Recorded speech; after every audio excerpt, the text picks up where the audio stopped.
What's up, everyone? Welcome to Final Podcast. This is right here on Final Fan TV. So thank you so much. Please hit that follow button, subscribe, like, do all those things to support us because every week we feature either awesome topics like the one we're going to be doing today. We're going to be we're going to be ranking every Final Fantasy battle system by the game. So their unique take on the battle systems in Final Fantasy. Also, every week we try to feature a community member, a developer, a voice actor in the Final Fantasy community. So yeah, it's the Final Podcast. We got it all for you, and I hope you enjoy. But we're going to jump right in to this topic. This is ranking every battle system in Final Fantasy. I'm trying to find the best way to word this because it's not the actual battle system. We're not ranking like ATB is better than traditional turn-based. We're ranking it by each game, so their unique take on the battle systems.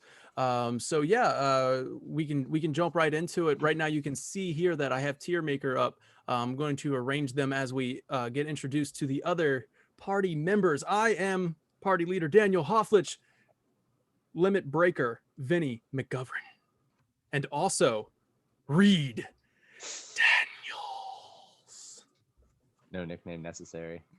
No nickname. We're still trying to figure that out. You know what I mean? We're still trying to figure that out. Yeah. So I think uh, I think that's my favorite picture of Reed so far. I still think the Mako man reads. the Mako Man Reed. You know what? I'm sorry. That is it from now on. Welcome, Reed, the Mako Man Daniels. Hell yeah, All brother. right. So as you can see here, guys, we have Tier Maker up, and yeah, we got the simple S A B C D tier. In all the games listed below here, we even have Final Fantasy sequels.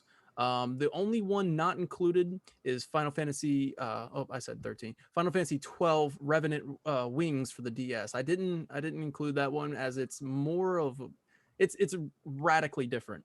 And then also I didn't include any of the spin-offs such as Type Zero, Tactics, World of Final Fantasy, any of the mobile games, etc. So this is mainline Final Fantasy games with their sequels. So we're gonna start it off. We're gonna start it off with Final Fantasy One, and Vinny, I believe you are kind of the expertise in these old school traditional turn-based Final Fantasies.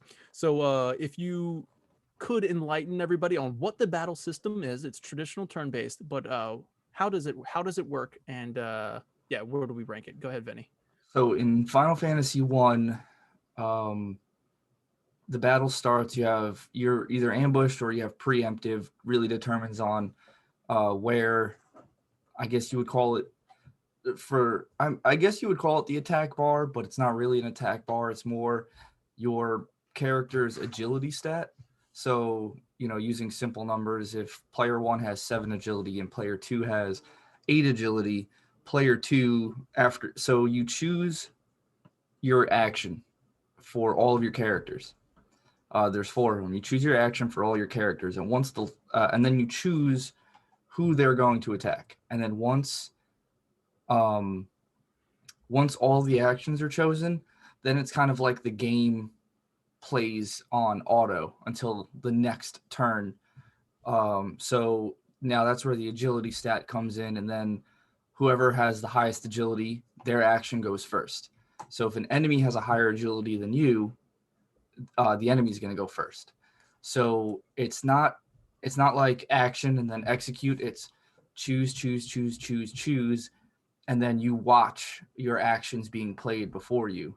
So like if you cast Cure on somebody, now your white mage is casting, and uh, if that player dies before she casts Cure, it's gonna miss. The player is still gonna die, so you can't cure right away. So you need to think kind of preemptively, like, okay, the boss is probably gonna go first the next time it goes. So I'm going to try and cast Cure 2 turns earlier to try and, the boss is going to hit somebody, going to cast Cure to kind of mitigate that damage and so forth. So you kind of got to think ahead, kind of like chess. Nice. Okay. Obviously, And this is the classic as it gets. Final Fantasy turn-based. Reed, you want to chime in? Sorry. yeah, sure, a couple things. So I think it's also based off agility, but the very early Final Fantasies also had the multi-hit system.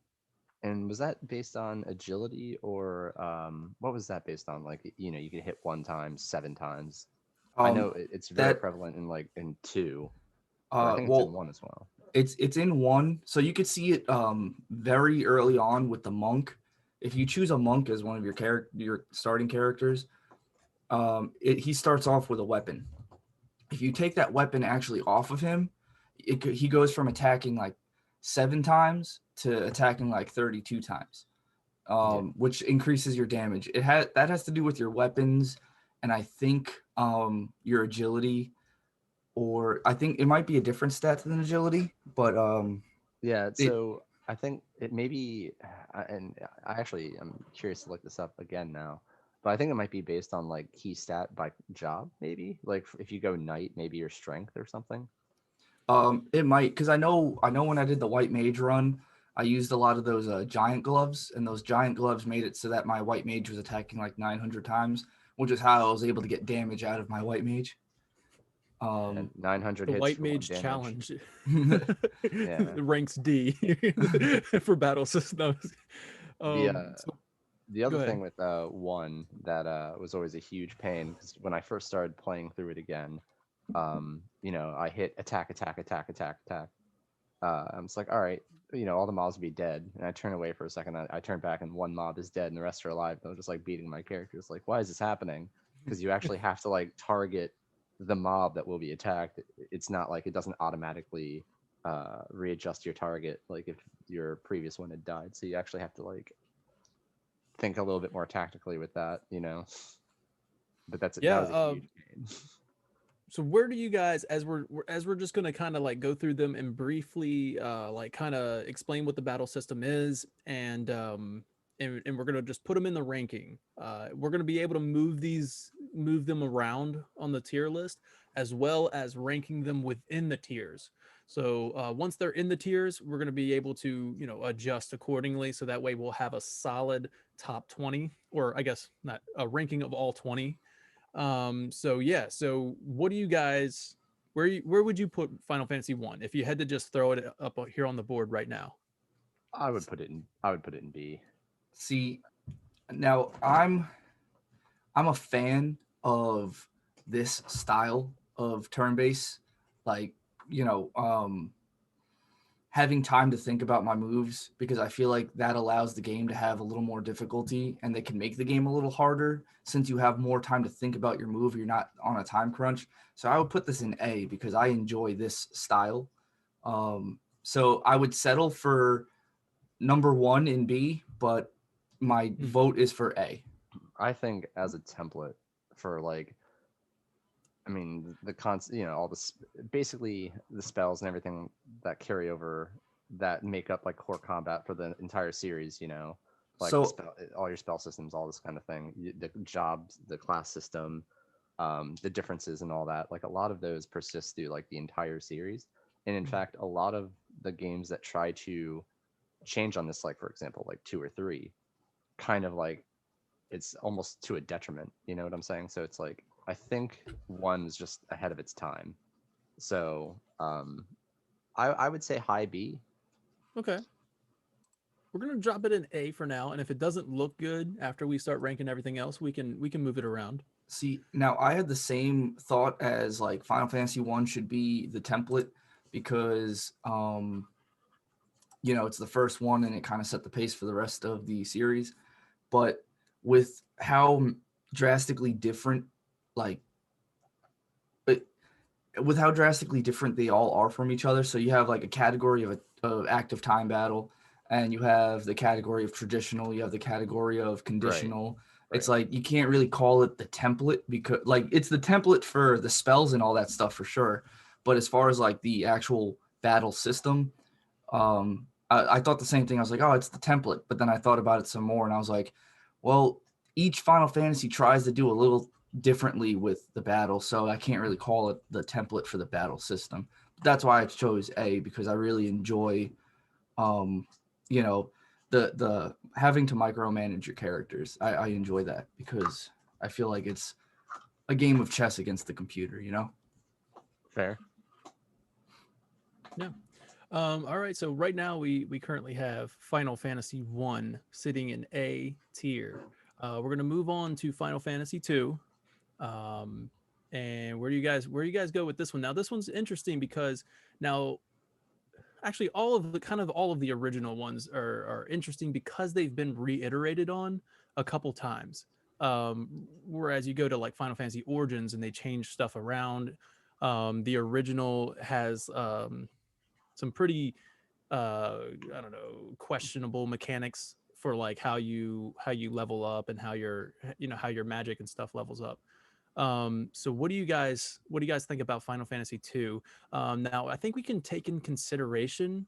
I feel like we could take in consideration uh the best version or all Yeah. versions. Just kind of Okay. take in consideration all versions and just be like, okay, well this did this wrong, but they corrected it in this one. Or I didn't like what they did in Origins. I like the original. So take whatever you feel is the best version of the combat and then compare it or and rank it, Yeah. I guess. I mean, the core aspects are effectively the same. It's it's like I for me almost like kind of like it's points docked just because I mean I love two. It's a lot of fun. It's super easy. I mean, so the main aspect of two is you essentially decide your character's job, class, whatever, just by whatever actions you take in combat. So if you have a player that you just equip your best weapons and attack every turn, they're going to be like the strongest attacker. Obviously, if you have someone that you just use black magic all the time, they're going to be a stronger and stronger black magic. But for me, it's like kind of playing like really loose with it, instead of like it's almost I don't want to say it's like a cop out, but it's like they don't have to like really design a character as any one way. They're just like, go to town, whatever. So I like some game like some of the later entries where they kind of like just designate class and all stuff, but at the same time, I mean, it's enjoyable. Um, Definitely not as high as one. I love two, but it's incredibly easy to make your character overpowered by just doing the same thing every turn. And also it's just kind of like it's very loose. You know what I mean? It's like kind of directionless. So I don't know. I'd put it in C or low B. Yeah, my vote was going to be since it's almost a clone of Final Fantasy 1 as far as like the battle system and how jobs aren't um you know kind of cemented into where they are from the beginning. I feel like it's a little worse than Final Fantasy 1. The story's better, but if we're just talking about battle system, I would It, probably go like low B. yeah, it has a story. So I mean, as an overall game, it's. But if we're just looking at combat system, I just think it's just kind of meh for me. Okay. So we're going to go low B, high C, I imagine. So we'll just keep it where are you guys thinking? We're like just to throw it out there. We can move it around later. Um, I throw it high C right now, and then we can throw it in the back into B Okay. later, as And opposed to having it be viewers, in what B. flavor of high C? what flavor of Uh, high C? tropical punch. Oh, that might be too good for Final Fantasy 2. Well, Viewers, please chime in if you have any thoughts on any of these games. Definitely chime in if you feel like it doesn't belong in C. Yeah, this is the beauty of it, man. Chime in and let us know where you think it belongs, and it might even sway the decision. You know what I mean? So it's pretty exciting. So far, it looks very right, is what Baby Seal's saying. So thank you. We're gonna move on to Final Fantasy 3. So who wants to take this one? I have nothing nice to say about this game. So the easiest way to because I mean a lot of American audiences still haven't played three. The best way, and I put it when we were taking notes on this, the best way I can think to describe is anyone who's played World of Warcraft is familiar with res sickness. So the biggest issue I have with three is like because especially later on, you unlock like the Dragoon class, and you're so excited. It's like, yes, I can't wait for this. And you're at a high level point of the game. So you swap the Dragoon, and then you realize, oh, I have like a 75% reduction to all of my skills and abilities for like 13 battles. And it's like actually a killer. So it penalizes you for changing jobs. It Yeah, almost makes you want to. It's almost as if the game wants you to choose what you do in the beginning, and then kind of steer you away from making any changes later in the game. I Like, think I think what they want to do is I think they want you to like pick a path, like I think you can see like a progression between one class and then another class that you unlock later, and they expect you to just like make one or two jumps, between classes, but even then, still just changing to a higher ranking job is an absolute killer. I had such a white vest because I was near the end of the game and I changed to class, and just the regular battles alone were killing me because it was like my strongest character, and he had res sickness. So it's I mean, I think I speak for Vinny when I say this is not going above C. You're also in agreement with Baby Seal, who yeah, says this is going D for me. yeah, absolute low D is what Baby Seal says. And and so I'm a fan of difficulty. I like challenge. I like stuff being hard. I like things that give an organic challenge. Not this feels like artificial difficulty for me. This feels like one of those games where it's like, this is a hard game, when really it's all they're doing is filling up your screen with enemies, and that's how they increase the difficulty. It's like, okay, this is kind of like, here we gave you a class that you're going to want to play as, but in order to increase the difficulty, you're going to have to backtrack where this character can actually kill stuff for 13 battles, and then you can go back to what you're doing. And it just feels like, okay, I'm going to spend the next hour getting the res sickness off. And it seems like artificial difficulty, and it's not fun difficult. It's tedious. Like, you can work around it. It's just annoying. Baby Seal says difficult on accident. Yeah, difficult on accident is nice. I like that. Yeah, you're excited to unlock this job. Congratulations, res sickness. Like, haha, suck on that nerd. It's like, all right, well, I won't do that anymore. And then you switch back to your original class. You have res sickness on that too. Yeah, well, no, because it actually makes it longer. So, yeah, it doubles. When I first played through it, I was like, oh man, I have like like it was like 13 turns, I think. And so I swapped back, and it was 27. I was like, oh my god. So time to restart the game. Yeah, like I said, it was not going to go above C. I think D is proper. Yeah, D's proper. I mean, I played it on the DS, and I don't know, it was when it first came out, so it was kind of like, I don't know, I just enjoyable, mindless, enjoyable, and I don't think I ever changed classes. I just kind of was set in my ways with what I had. So I think I kind of enjoyed it, but as you said, as far as mechanics go, it's low D. But what's the first class you can play? You could be again, like Squire or something, or is that only for tactics? I don't. Because whatever, like I know, said, whatever the first class is, I know is like the most overpowered one, because that's the one that can turn into the Dark Knight or Death Knight or something. Yeah, I've repressed all that trauma, Vinny. Yeah, yeah, Onion Knight. Onion Knight. Well, it was. I think it was Death Knight or Dark Knight in Tactics or Tactics Advanced or something, where if you just stay as the Squire, he turns into like the most overpowered, because he can learn basically abilities from all classes. Can't the Onion Knight do that too? Yeah, I think so. So they might just have different names across different platforms, but pretty sure Onion Knight's the base class. I don't know if BBC First Encounter, thank you so much for tuning in for the first time. I hope you're enjoying the discussion. Thank you. We are going to go on to Final Fantasy IV. Now, this one is one of my personal favorite Final Fantasies. Absolutely. So I feel like this is going to rank. I mean, but I also have to keep in mind, this is about battle systems, not about the actual game. Right. But the game is fun. Final Fantasy IV is the one with the Mist Dragon and Kane Highwind, right? Yeah. Yes. It opens up with that. Yeah. That battle.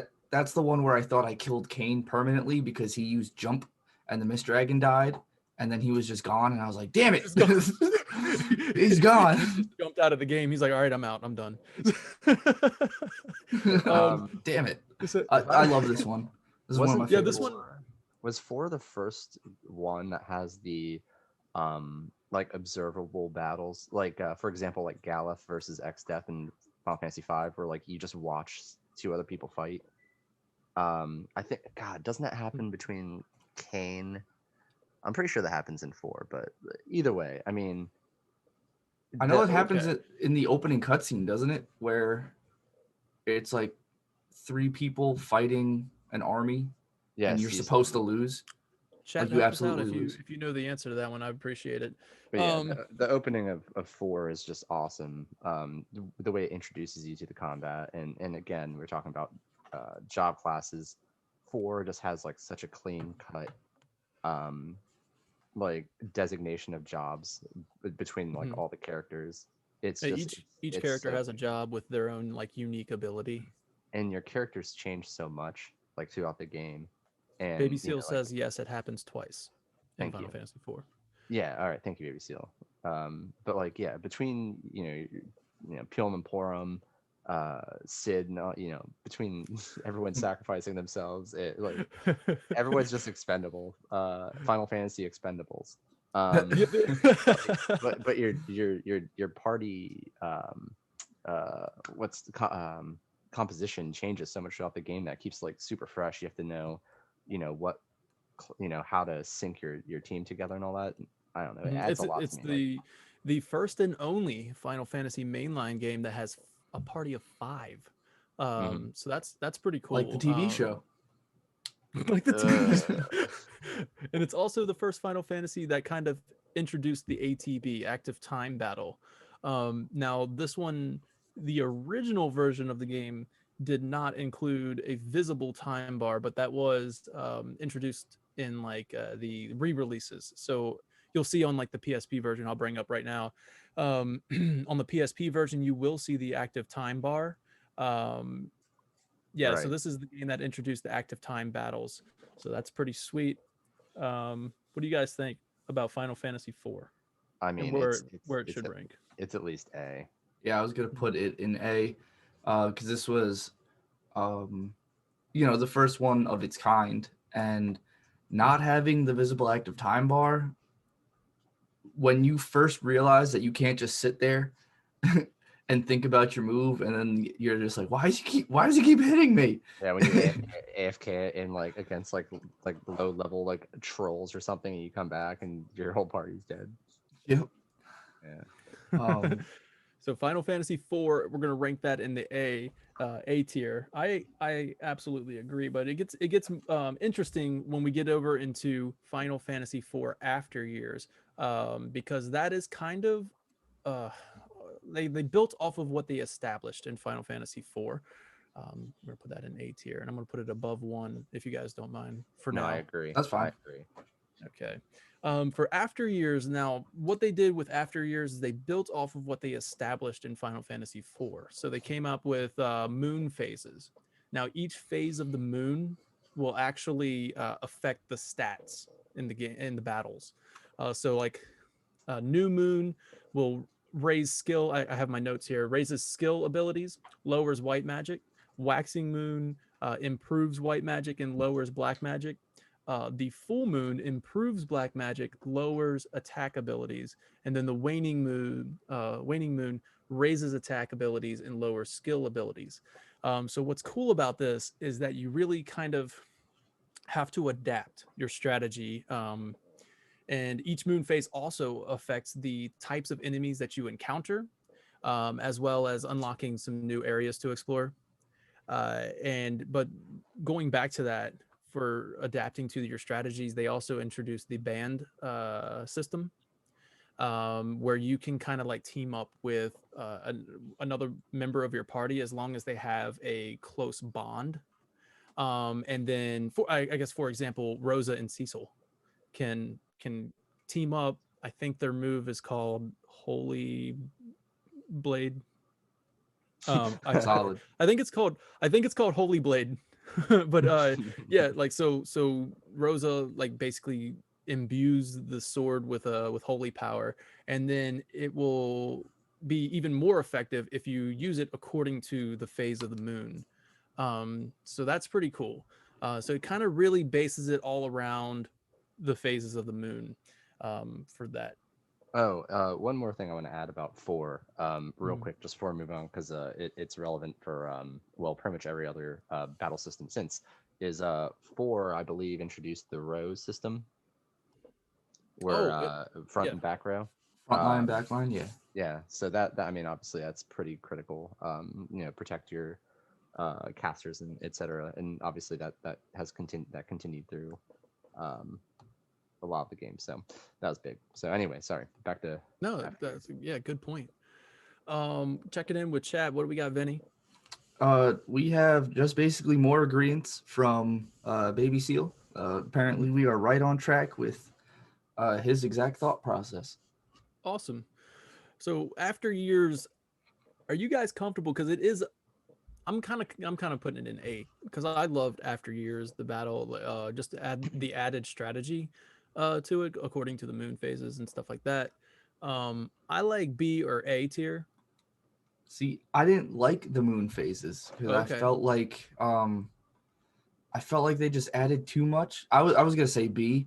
I felt like it just added too much to the battle system. Like, so that's more of a bias choice. Really, Mhm. it boils down to like, do you want your random battles to be more simplistic, or because stuff like that really kind of muddles up challenge runs when you have to base your strategy on moon phases and stuff like that.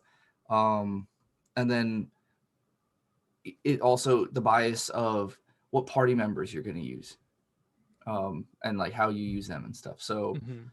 uh I think we're gonna revisit that that opinion or like that viewpoint as well later on for some of these sequels that come out where they're like they build off of what they established, and then it's kind of like, well, sometimes too much is, like I, or I more feel is like not less better. I feel like less is more sometimes when Yeah. it comes to when you have a winning formula and you make a sequel and you try and build off of that winning formula. It's like, you know, you have a very stable structure, but if you keep adding weight, it's probably going to cave in. So if you're going to make changes, I feel like you should just overhaul the whole thing or keep it the same just to keep it fresh. But like introducing the moon phases and everything, adding on to what was already there, I wasn't Hmm. a huge fan of, but that is my personal opinion. And I'm sure there are people who absolutely loved it or it changed the way they looked at four. Like they might not have liked four, and then four after years, they were like, nope, this did it for me. That's great now, you know? That's fair. I think I that's fair. Yeah, I mean, I mean, I respect the creativity of it a lot, and also, so the band attacks basically, I give like huge high marks for that because the whole point, and we're not touching on it here, but four is like what makes it so great is that it's like the first like real character driven game, Hmm. Hmm. and so utilizing the relationship between characters for to like empower attacks and stuff like that, I love. And also that system is basically stolen by one of my favorite series of all time, Suikoden, for Unite attacks. So I'm a big fan of that. But yeah, I mean, four is 100% at least an A. And Hmm. after years doesn't change enough to kill it for me, and I like the creativity. The moon phase thing's kind of a pain at times. So I mean, yeah, I'm good with B. Good. I'm good with B as well. I'm not too hurt about that. I think it's fine in B as well. Four is obviously I love what four did, and like we said, sometimes adding on and adding on and adding on kind of just makes it, um, you just did too much, and then you And just take away from. But I personally enjoyed the moon phase. I personally enjoyed the band system and adding the added strategy to it. mhm. But I'll put it at B. And how Okay. long? How many hours was after years? Quick question. It was like Oh 30, man, right? it was a good like good chunk because I feel like if I remember correctly, I didn't play it during this time, but it was being released episodically on I believe the Nintendo Shop. It was being released episodically, and then they put it all in one. Okay. I can't remember I'm pretty sure that's what happened. Now, Okay, so okay. this And then also they might came out with the full version on the PSP, which is where I played it on the PSP with Final Fantasy IV Complete. this Gotcha. also might affect my decision, but for After Years, I wasn't a huge fan of the graphical decision they decided to put into it. I Are you actually talking about the 3D, or because they did do a 2D? the 3D. I didn't play the 2D. I Okay. played the 3D, and I was not a fan of that because that just kind of it was a little too cartoony. I mean, I know it's Final Fantasy, but like I really enjoyed the old feel, the nostalgia of the 2D playing 4 again, like it was on the Super Nintendo. Um, Mm. but when it's like 3D, I don't know. I just didn't get as wrapped into it. I agree. I mean, that's a kind of I won't. That has We won't nothing to do say with the battle system, Yeah, though. and it has nothing to do with the battle system, but I actually agree with that. Whereas like sometimes the voice acting could take you out of the moment, which is weird. In my head, I think in my head it plays out better. You know what I mean? When I'm Mhm. seeing the 2D and like these emotional scenes are happening where I'm not getting taken out of the moment by some of those Mhm. voice acting and the cartoony looks. But we'll go on to Final Fantasy V. Yeah. This is Reed's territory all the way. Mhm. Reed, the Mako Man, Daniels. Go ahead and take it away with Final Fantasy. I it's no mystery. My uh, adoration of Final Fantasy V. Just going back to OG, it was the first to have the visible ATB. Wait, oh man, my computer just like started freezing on me. Oh. But yeah. So I mean, the big things is the visible ATB, the ability to which also we didn't talk about in 4. But 4 implemented weapon swap in combat, and in 5 you can swap weapons and armor in combat, so it's like gives you a little bit extra flexibility. Um, and obviously the piece de resistance of 5 is the overhaul job system, which is just like it allows like the most flexible and like just fluid combat, like because the the way that they progress the job systems through the crystals. So it's like you have like these like major events that you're building towards, and then you get them and you unlock these new classes. Which, by the way, there's no penalty for unlocking and utilizing stuff. Um, but the ability to do that just keeps combat so fresh for the entire game. Like there's a million different ways you can play the game and do combat throughout the game. I love it. I think it's the most fun combat system of all the Final Fantasies to this point. Um, just because just the sheer variety, it's the spice of life, man. Mm. And yeah, I definitely, Oh, I'm gonna he say said this is it. A. It's I'm the gonna say spice. it's It's yeah, it's the yeah. spice. Final Fantasy V is my spice melange. Of course. It's definitely got to be A for me, but Okay. that was coming. Yeah, I mean, I I would was kind argue of S. I wondering. would I was like, argue wait, S, but are we going S on this one? I mean, is at least Reed going S on this one? I'll argue S, but I'll settle for A. Just, I um, mean, being able to do all that, with so many job systems and the way it progresses is just so natural, and it's such an enjoyable game. And I mean, other than maybe the last boss is kind of meh, but other than that, man, there's so many good boss fights, and I love just even the combat animations really do it for me. I just loved it. I got the final boss going on right now on the video. I'm gonna go ahead and put that up. I think it looks awesome. So spoiler, wait, yeah, I guess I should say spoiler alerts for that kind of stuff. Maybe I shouldn't show the last boss. I don't know. Never mind, we won't do that. But anyways, for anybody who hasn't played this super old game, um, All right. but yes, so we have it in A tier right now. I have it in front of Final Fantasy IV. That I'm cool with that. I You loved cool with that? 5. All right, now we're getting on to we're coming closer to, I guess, familiar territory for a lot of people. We're getting to Final Fantasy VI. This is where I believe most Final Fantasy fans are either like, oh yeah, 6 or 7, right? That's their starting point. Yeah. So this is exciting. What do you guys think about Final Fantasy 6? This is it has more playable characters than any Final Fantasy. I I can't remember the exact. Oh my god, why can't I remember the exact number? 15 playable characters. Please I think correct it's me in the 15. chat. Yeah. So there's variety. There's so much variety. Each character possessing a unique command ability. And this one also sort of introduces the concept of limit breakers.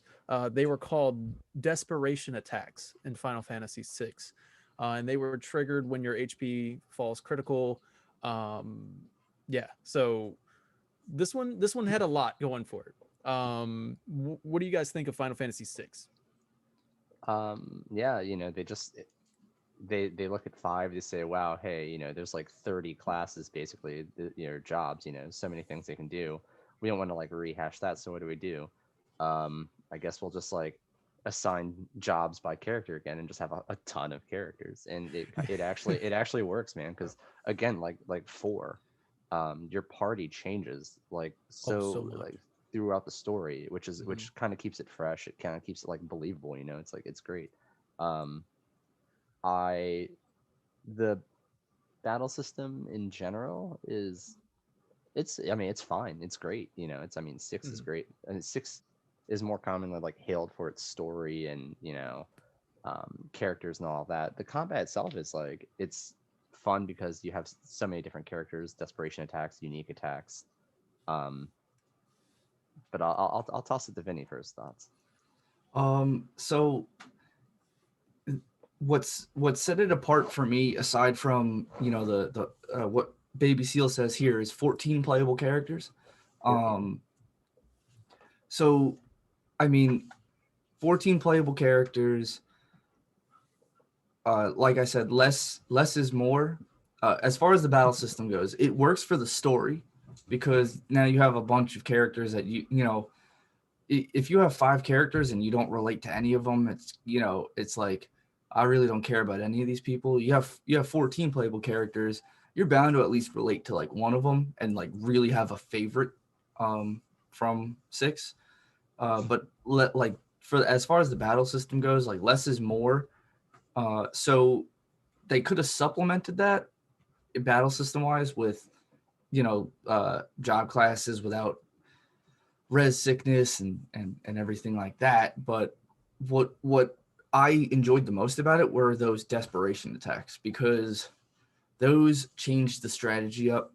You could essentially, like, you could be losing a fight but still have hope. Like, all right, this desperation attack is gonna even the fight for me. Or and they were just cool too, just something really cool to think about. Like, you have a character at critical HP and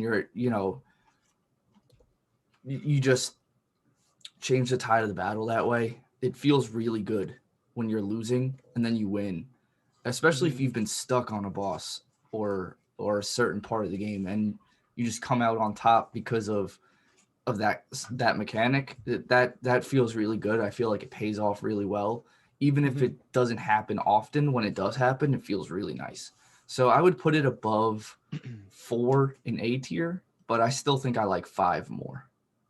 Okay. Yeah, I would also say, as far as combat, because I mean, if we're looking thematically at things that pop up in Final Fantasy a lot in combat, etc., I believe that 6, well, as a magic tech knight, but it actually is, I'm pretty sure, is the one that introduces the concept of like the magic knight, um, with Celeste Seals, uh, as some people will call her.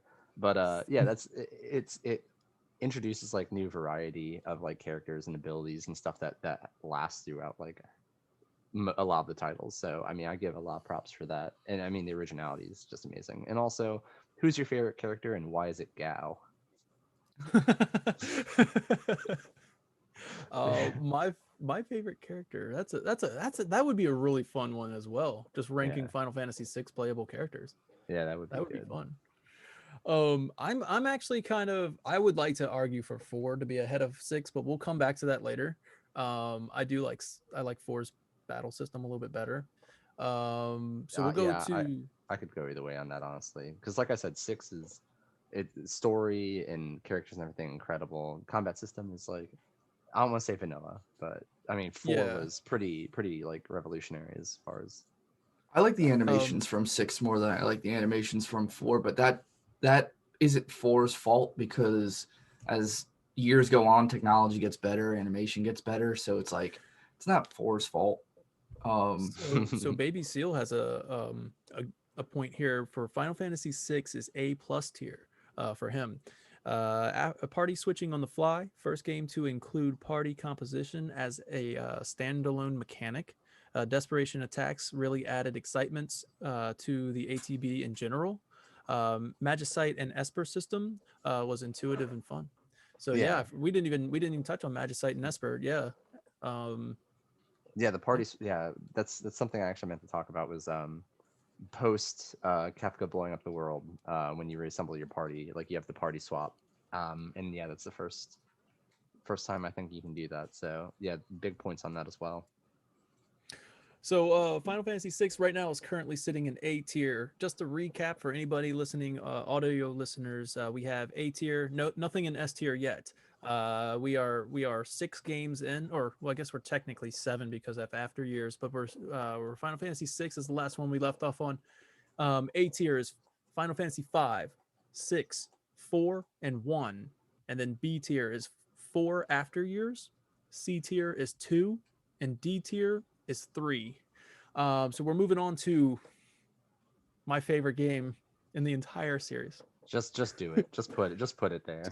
Just do it. Now, I look. I'm gonna be honest with you though. Okay, so like, I want to make sure that this is not just because it's not one Right. of those. You're doing a fan poll and it's like, hey, what's your favorite character? And they have all of these awesome characters, and the only one from 7 is probably like, I don't know, Kate C. or something like that. And it's just like, oh yeah, because it's a 7 character, it wins automatically. Um, so Final Fantasy VII's battle system. I think what really like makes Final Fantasy VII's battle system is the materia, right? Like, 100%.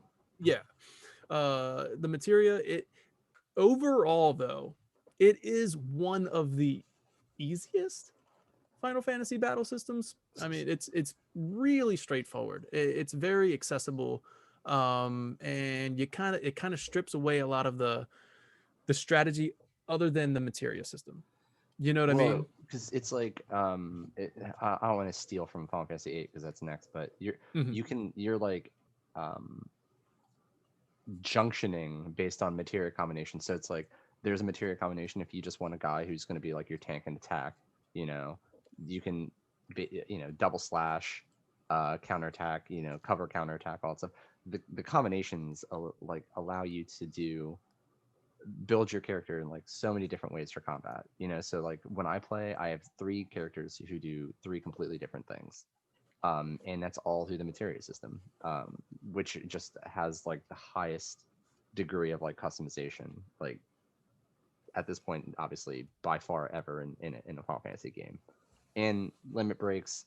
I mean, let's be honest, even when we were 8 years old, limit breaks were like literally the coolest thing. so I Yeah. I'm gonna try. This might not be a popular decision, but I would say 7 is A plus tier for me. Mhm. Because I'm gonna try and put it in perspective. So let's say the materia system was not in 7, but instead it was in 1, 2, or 3.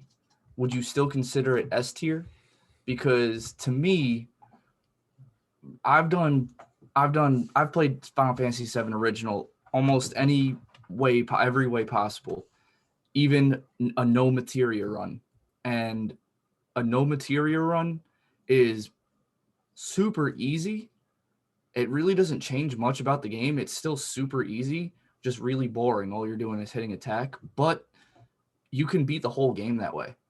Right, but I mean, if you're looking at efficiency versus fun, like I mean, let's be honest, like 7 with the limit break system, and some of the weapons you get later on. I mean, it's not even completely necessary, because obviously we know that your health, you can have like a full health pool so pretty early on if you just don't equip materia. But like, just the fun of going, like when I just rebeat 7 like a couple weeks ago, man, like every 10 minutes I would just go through and redo all of my materia, and it never felt meticulous. It's just like, it's so much fun, and like It, every fight. but as far as like difficulty goes, like the game is easy enough. Materia makes it even easier. And it's the leveling system, it just makes it so easy to just be overpowered so early on in the game, which the word overpowered is going to come in really big on the next one too. But Yeah. yeah, to me it's A plus, only because I feel like the battle system is so simple. Enemies aren't really a threat aside from a few, like what I can't remember what the boss's name is. The one with the 2 arms, it's the robot and it can grab you. Like that one is like, Oh, the Proud Cloud? Yeah, no, Proud no, Cloud. no. It's like the crane. The crane Air- that like that you fight right before you go into the submarine. I can't remember what the name of it is, but Oh. I'm sure everybody knows Yeah. what I'm talking Yeah, about. when you're going to the Junon underwater reactor. Yeah. Yeah. I mean, its speed is so high that if your speed isn't up to that, it could grab 2 of your characters and cast W laser and just wipe your team. I mean, that's difficult, but the game is just super easy, and I feel like it's super easy because of its battle system. Like I said, if this wasn't in 7 and it was in 1, 2, or 3, I feel like I I'm guilty of it too, but I feel like every time I look at something that has to do with 7, I look at it through rose-colored glasses, and I try and take the story. It's so hard to, isolate certain aspects of 7 without thinking of the rest of 7, because you start thinking of one thing and you're just like, I really want to put this in S because the game is just so good. But if this was in 3, if the battle system was in 3, I feel like 3 would be better, but it wouldn't be S for me, So, just to kind of catch up with chat real quick, because we do have some good points being made. First encounter. Sorry to cut you off, Vinny. I No, did you're kind of good. want to kind of get this said. The simpleness of the battle system, aside from materia, is definitely the weakest aspect of 7 for me. And this is coming from First Encounter. First Encounter also says, I think for me it would be B, just for the materia. And as satisfying as the materia system is, it's pretty simple and not super important. Um, I can I agree mean, with that. It is 100%, important, but because yeah, yeah, you're I mean, it's not super important. you're gonna have a ton of, there's a couple to that point. You're gonna have several materia that just like sit and you're never gonna use. Yeah, Once you get like red with the fire against the first Hojo boss with the fire all, it's like, oh dude, this is incredible, and I'm never using this materia ever again. And then you level your all materia and you sell it for, a million gil. yeah. Uh, Get and that it's platinum like, on PS4. yeah, exactly. But like, y- the the whole point is you kind of dig through that and like just utilize it to Playing like around build. with your Yeah, different combinations and yeah, stuff. building your characters based on like the stats of your characters. So like Mhm. comboing your yellow materia around like your agility character and all that stuff. Like, it's just a lot of fun. Is it easy? Yeah. Does it make it easy? I mean, yeah. I mean, look at all. Well, baby Schrodinger Baby Seal kind of builds off of that point. It says it's straightforward but wild. Classes barely matter, but the variety was unparalleled. The satisfaction of some of the insane combinations of materia was so nuts. Remember the first time you waited 5 minutes to watch Knights of the Round finish? Yeah, He said, exactly. I literally shit my own head. What's Carry armor is the boss, by the way. Yeah, That is carry coming armor. from Carry Armor. Yep, that's coming from Schrodinger's Baby Seal. Thank you Wow? so much for chiming in there. Imagine that the boss that picks you up is called Carry Armor. Yeah, I knew it was something. Yeah. It was something like I like know. control arm or something. It had to do with picking stuff up, but I just couldn't remember. Pick up, Exactly. Like man. I had the idea in my head, and I'm just like, I'm not gonna say anything, otherwise I'm gonna look really stupid. This is coming from Don. Oh man, I'm so sorry. I can't even read that. Tahias. Anyways, There's an L. Tilhas? Tilhas. Don Tilhas says the variety and spectacularity of summons and limit breaks for all characters is awesome. He used the word with the most syllables, therefore I automatically think that he's correct, and he He's is. Like I'll no, I'll like again. I'm aware that seven. I mean, seven just is like the king of clout. You know, Final Fantasy VII could read me a line from Chicken Little, and I'd be like, this MF spitting bars. But like, but like, I mean, I will argue that seven should be an S. Okay. I mean, I can think of two, maybe three that should be S, but I think at the very least, seven should be at the bottom of S. Okay. Well, if we're talking about fun, then that changes my decision on one of the later games as well. Because I was gonna put a game at A plus, but if we're talking about fun, then yeah. it's definitely gonna be an S tier. Yeah, I think that should definitely be a factor. I think fun, strategy is part of fun, but Fun, originality, strategy, I would say like focus. Like that's what kills two for me is it kind of like lacks focus. It's like there's like let the player decide who's what class, Mhm. So Kind of like it was lazy. yeah. Listen, I mean, I got I Final still want to say Fantasy that. VII sitting in A plus right now. That's I'm fine. willing. You could I bump am it up very to willing. I am S. very willing to bump that up to S. But since trust me, I am very willing to just let that sit at S as number one at all times. Doesn't matter what the category. Oh, it's But I definitely not do number one for me. exactly, and I know that Vinny. What did you said? Did you say high B or did you say A? I You said said high A. A. I Okay. said Final Fantasy VII should be the first one in A. Okay, so I got it sitting at the first one in A. Now there's nothing in S right now, so we can bump it up to S at any time. You know what I mean? So let's move on. And even though this is the most recent Final Fantasy, it's connected to Final Fantasy VII. So Final Fantasy VII Remake. Now that's the next one on the list. For me, this is a S tier.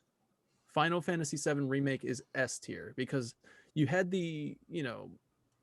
I'm also factoring in hard mode as well. In fact, that's the one I prefer. I prefer hard mode in Final Fantasy VII Remake. I think it adds even more like thought before you go into it. You can't use items, so you really have to think about what you're doing. You have to play with your materia a lot, especially when you're going against Hell House. All of these you have to Oh my find the God, right. Hell Oh House. God. Yeah, it takes the materia system, and just takes it to another level. I absolutely love Seven No, and I Remake, and I can't wait just a where little they take sidebar. Just a little sidebar. That mission with Tifa and Aerith, where you fight like 25 of those Shinra dogs. How many times did you guys wipe? Okay, Well, the mission with I'm sorry, I missed it. I'm sorry. Go ahead. Tifa and Aerith against the Shinra dogs. How many times did you guys wipe? Do you know what I'm talking about? Where like there's just one Shinra dog in the middle of the room, and you run in there and you punch it, Yeah. and then like 20 more run out of the cage. you know what they say: punch one dog, spawn 20 dogs. That's how dogs Punch reproduce. one dog, spawn 20 dogs. That's how dogs reproduce. They get punched in the face. No, I mean like he said in the Shinra HQ. Baby Yeah. Seal says Shinra HQ. Yeah. No, I don't think I wiped on that one. I don't know. But yeah, the remake takes it to another level for me. I love the battle system. I think it was extremely fun and strategic at the same time. The perfect recipe for and focused. All three categories. So But I'm gonna somewhat disagree on this, and okay. I can't go too far into it without bringing up a game that we're gonna bring up in a little bit that I have found a whole new appreciation for. But we've discussed it before. The AI is a little bit of a killer on this for me. And and I mean, I love mashing square as much as the next guy. I love, managing your action bars, all stuff like that. I think it's a great system. I mean, 7 Remake's amazing. I would kind of put this below original 7. Hmm. I would put this high A, just because it feels a little disconnected, unfortunately, with your other characters. I mean, sure, if you do the system where the weight version or whatever, where every time their action bar is filled, like you get to pick their action and all that stuff, like Yeah. that to me, like the classic version or whatever, I kind of prefer that version, just so it feels like I am active with all my characters. Because I mean, many a boss fight, I just tunnel vision with Cloud, or Well, see, I think that's where I feel like that's where you go wrong, right? So we talked about this last or on one of the podcasts. It was briefly touched on, and then I decided not to talk yeah. about it because I was like, well, we'll keep it focused on the subject. He, But this he's is like, I'm seriously crying RN. Stop talking about this. but this is the moment to talk about it, I think. And I think you're if you're when you're tunnel visioned on Cloud, I think that's the wrong way to play it. Like so, and that's why it might not be enjoyable. For me, I was constantly switching, constantly swapping between my characters, staying like just constantly building up their ATB gauges in order to, or just in fact, depending on the enemy that I'm facing, some characters are more effective against them. And if you're not swapping Oh your yeah, I character, mean, you're not definitely. building up their ATB fast enough, because their ATB really fills up slowly.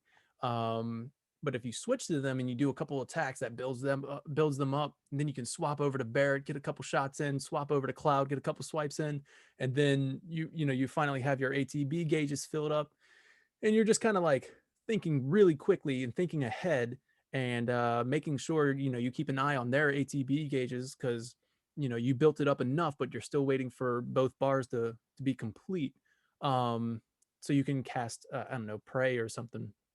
But yeah, like if you're not swapping characters constantly, then I feel like you're probably thinking like, oh, this is, for some reason my AI is just stupid. They're not doing the attacks that I want them to do.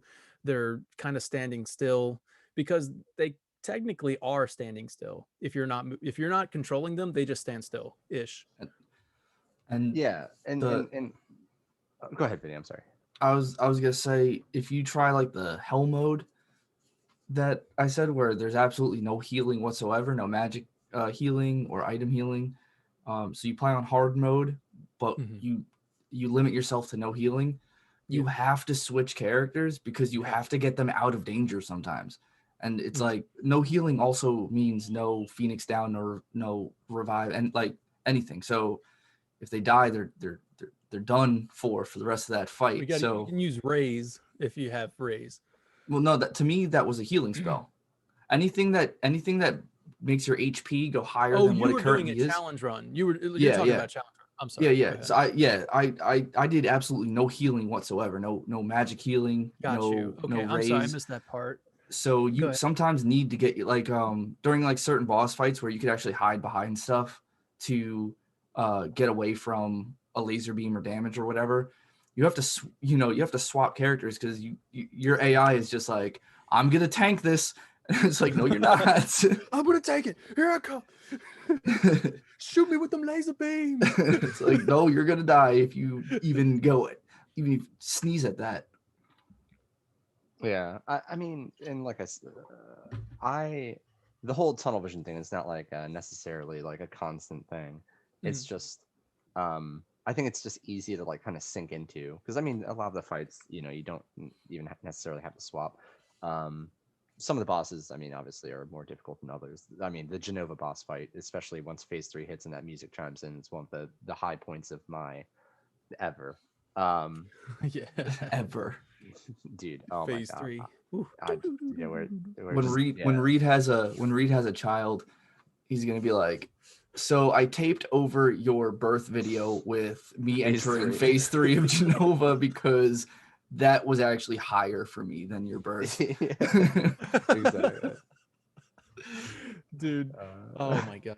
So if music is part of the battle system here, then yeah. No, like we yeah. can put music in Yeah. I S mean, tier all the If way. music is part of the battle system, then Final Fantasy I mean, VII Original kind absolutely of. has second place in S tier for me. Yeah. you know, It kind of adds to the hype of the battle, you know? Yeah. speaking of, I want to mention this, and hopefully all of our viewers will check this out. Speaking of music, one day we should do a reaction video, because Danny, I swear to God, one day I'm going to show you Final Fantasy VII by Team Teamwork. We need to, It's yeah. yeah, this guy Team Teamwork does he did Zelda, Legend of Zelda Ocarina of Rhyme, and Final Fantasy VII, where he does mashups between hip hop and like the OSTs for Ocarina of Time and Final Fantasy VII, which are amazing. But Nice. yeah, So Final Fantasy VII. yeah, it's amazing. Yeah, so right now I have Final Fantasy VII Remake sitting at S tier. To That's catch good up with with me. chat, Vinny, did you want to catch up with chat real quick? Yeah, sure. So, First Encounter said that Remake was almost perfect for him, or her, or they. And Schrodinger's Baby Seal said Remake is an easy yes. That becomes impossible in hard mode. Talking about not being able to, not switching characters, getting tunnel vision with just Cloud. That becomes impossible in hard mode. Active character switching is more than just fun. It's actually an essential game mechanic. Okay. Then speaking on you talking about Rays in our Hell Mode challenge, because I don't know if you know this, but apparently Schrodinger's Baby Seal and I both did this challenge without knowing each other did this challenge, and we both called it Hell Mode. Oh, is that And right? yeah, so and I was like, when I saw that, I was like, did you watch the episode when I talked about that? He was just like, no, I just did it. And I was like, me too. So that was it was And the pretty rad funny. romance was born. That's awesome. Um, Yeah, there he is. You'll be on tonight. The best combat, I also want to say the most fun I had, other than Genova, I loved it's kind of nonsensical in the context of things, but the simulations where you fight the summons and stuff. Yeah. Because I would wipe on those so Dude, much. when we That got was so much fun. summoning summons. What? Yeah, that was I was like, did he just summon an Ifrit? Did he just? What is going on?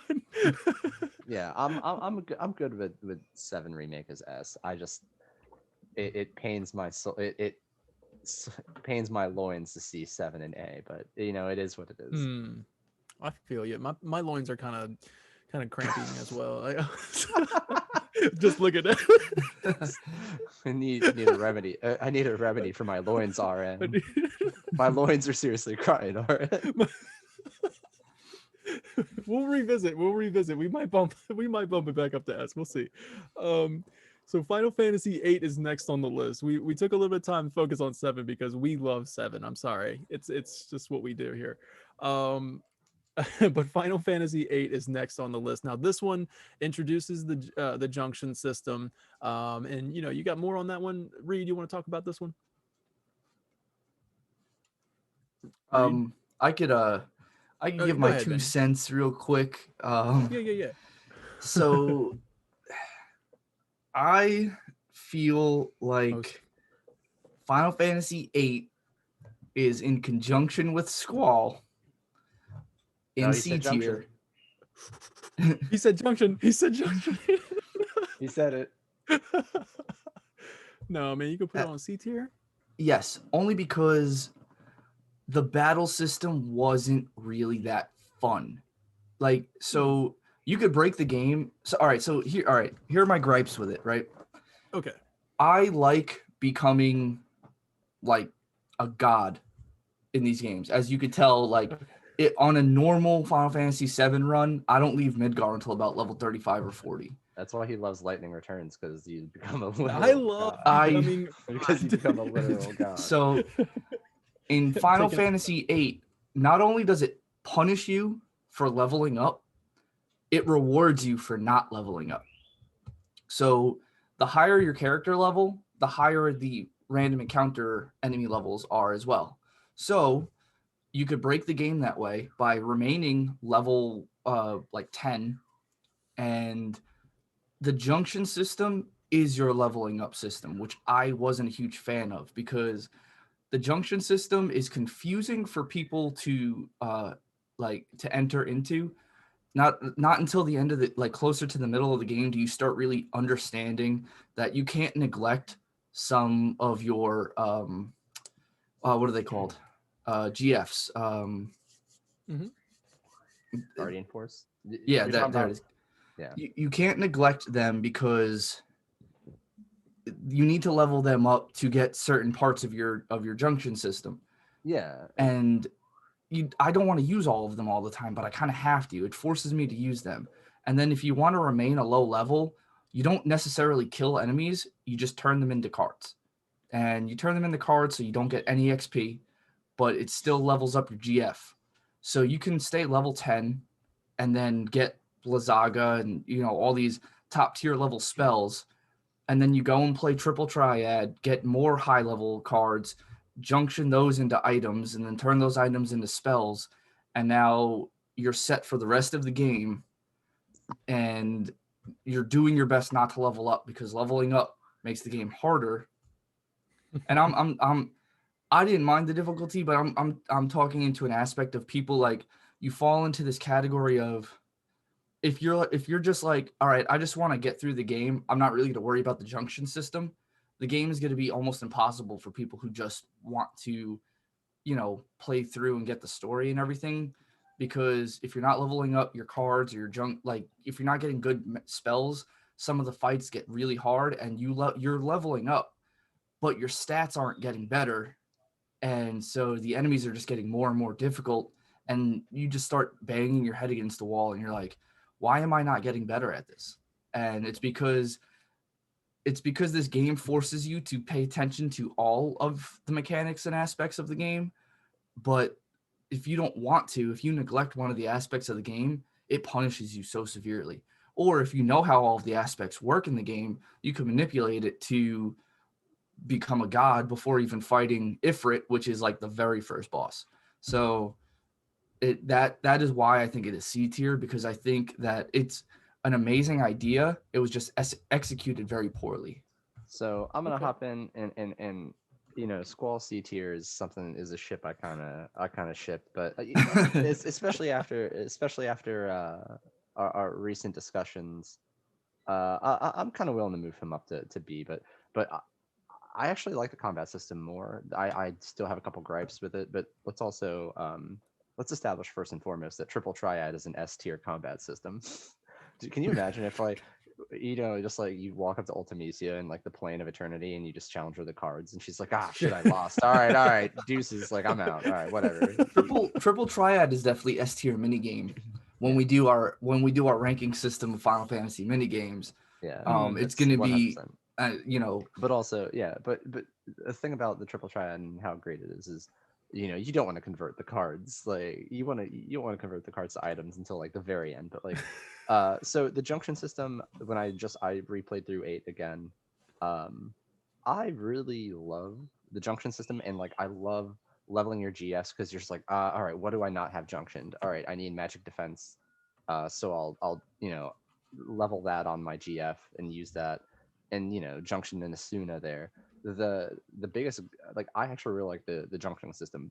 Two big gripes I have is that magic is not magic. It's magic is just like obviously they're items and they're just complementary to the game. I mean, you're really never going to use magic other than cure or like healing spells. So like that kind of kills it for me. The way that the junction system kind of works, it really just is like, hey, junction correctly so you can just auto attack and be OP and not have any, not get hurt basically the whole time. But I still really like the junction system other than that one gripe. The GFs, back in the day, man, I used to love the GFs, but man, holding select and mashing square for like 10 minutes boss fight it's just kind of meh. It's kind of plain Jane. Um, so that kind of docks it a little bit for me. But man, it's tough. I really like the junction system. I really So love we the go- GF system and leveling it, but I would put it in B, honestly. Just to real quick. catch up with chat, yeah, go ahead. Go ahead. Sorry. So Vincent said that can we make the screen a little bigger? It is kind of hard to read.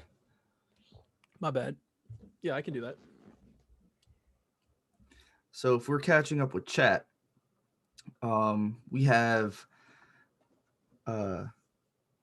Schrodinger's Oh. Baby Seal is saying that Final Fantasy VIII is B tier. I hate the junction system with most of my heart. Not all, but of my most. heart. So another, yeah. So I'll There's say still a little bit B of tier. room. I still stand by B tier, but another big gripe I had, and this is one I just forgot. Probably my biggest gripe is to really strengthen your junction system. You have to draw. You have to go into a fight, and you have to sit there and draw every turn. And depending on a certain stat, you can draw 2 of a spell, you can draw 5 of a spell. But for example, when you fight Odin to get Odin as a GF, he has like some of the highest level junction spells that you can get at the time, and you're on the time limit, so usually I'll get to him, I'll have like 18 minutes, 20 minutes, something like that left, or whatever it is. But yeah, you're sitting there for 15 minutes just hitting draw as much as you can, which it's great afterwards when you junction all those spells and you're just like, I'm unstoppable now. But hit it, just doing that is kind of meh. Now, boss models, the concept of like fighting the GFs, I mean, God knows, I love all that. The mobs leveling with you, I actually kind of like, just because you never, man, it's annoying, Final Fantasy VII, any other game where you're going through an old zone, you just get like basic battle, random battle, and it's like, man, do I want to run or do I want to waste the time to like just kill these guys for 2 experience? The difficulty of the random battle doesn't matter to me, because if it's like if it's too easy, I'll just run. If it's too difficult, I'll just run. So both means have the same end for me. Where Well, in Final not if you're Fantasy, fighting a Marlboro. That is, yeah, Final no, you need preemptive on that. But Final Fantasy VIII Marlboro is arguably like the hardest random battle mob in all of Final Fantasy. I'm with Reed on this one. I actually kind of enjoyed Final Fantasy VIII's battle system. I kind of enjoyed the junction system. I guess we're a little outcast on this one, but I was actually kind of surprised when I kind of discovered the internet doesn't like Final Fantasy VIII's battle system very much. Well, we also didn't mention about the battle system how each character kind of has. Now they don't have limit breaks or overdrives or anything like that, but like for Squall, if he attacks and you press a button as his sword is hitting an enemy, it's a critical hit. Yeah, it keeps you engaged. It really does. That's cool. I liked that. I feel like they should have done more with it, because that got stale after a while. And the limit breaks are more interactive, like Zell's. Yeah. Yes, I mean, exactly. Actually putting in a combination. What's funny is like it's like Tifa, like the physical like monk characters are the ones with the interactive like limit breaks, but yeah. So Don Tilhas said, "No one wants to talk about the junction system." First Encounter said, he, she, or they would put it in C because it's so slow. And the game does a terrible job of teaching it. At least for me, maybe I was dumb. No, you're not dumb. This game actually does do a terrible job of teaching you how to play it. Well, first of all, we're all dumb, but it kind of does. It goes through this like really, really long tutorial in the beginning of it, like where Quistis or Keistis or however, I think it's Keistis. I have always called her Quistis. But, Keister? yeah. Keister. You just like her, Keister. So Kistis walks you through it, and it is an extremely long, drawn out tutorial. So and you still, after you're done with it, you're like, okay, I think I got it. And then you're like, 10 points docked from Final Fantasy VIII for being taught all your tutorial stuff by a filthy blue mage. Like, what? Come back when you're a real class. Don Tilhas said the game is very exploitable, which it is. Mhm. Yeah. And Absolutely. then Vincent Graymore joined into the chat and said hello. Vincent Graymore. He's our like #1 YouTube commenter. I appreciate you checking us out on Twitch today. That's it. Schrodinger's Baby Seal said Triple Triad was so lit, which it was. It was absolutely one of the best mini games in the entire franchise. It was lit af, fam. Lit F. FR. First Encounter said the fact that you're almost punished for casting spells is really painful, and that's touching upon the fact that I don't know if he explained it well enough, but your stats raise with how many of the spell is put into that stat. So if you have like 99 Faragas, you have really high strength. But if you want to cast Faraga, your character's strength is going to lower every time you cast it Because until you get rid of it. replenish how many, which there's also little stations around the game where you can replenish spells by standing in the spot, and you can draw from points. that. So that's kind of cool, but seems really unnecessary later in the game. I don't know why they keep showing up later in the game when I mean, I guess it makes sense, so you don't have to draw 99 more cure spells. You could just take it from a draw point and not have to do those random battles. Yeah, you don't have to have a 30-minute random battle to do all your drawing. First Encounter enjoys the user interface layout, said that it was super clean and readable, which I did like. I liked the reintroduction of old summons that haven't been seen since like Final Fantasy 1 and 2. Which I always butcher this name, but like Quetzalcoatl was That's I my think was dude. in Final Fantasy 1 and 4.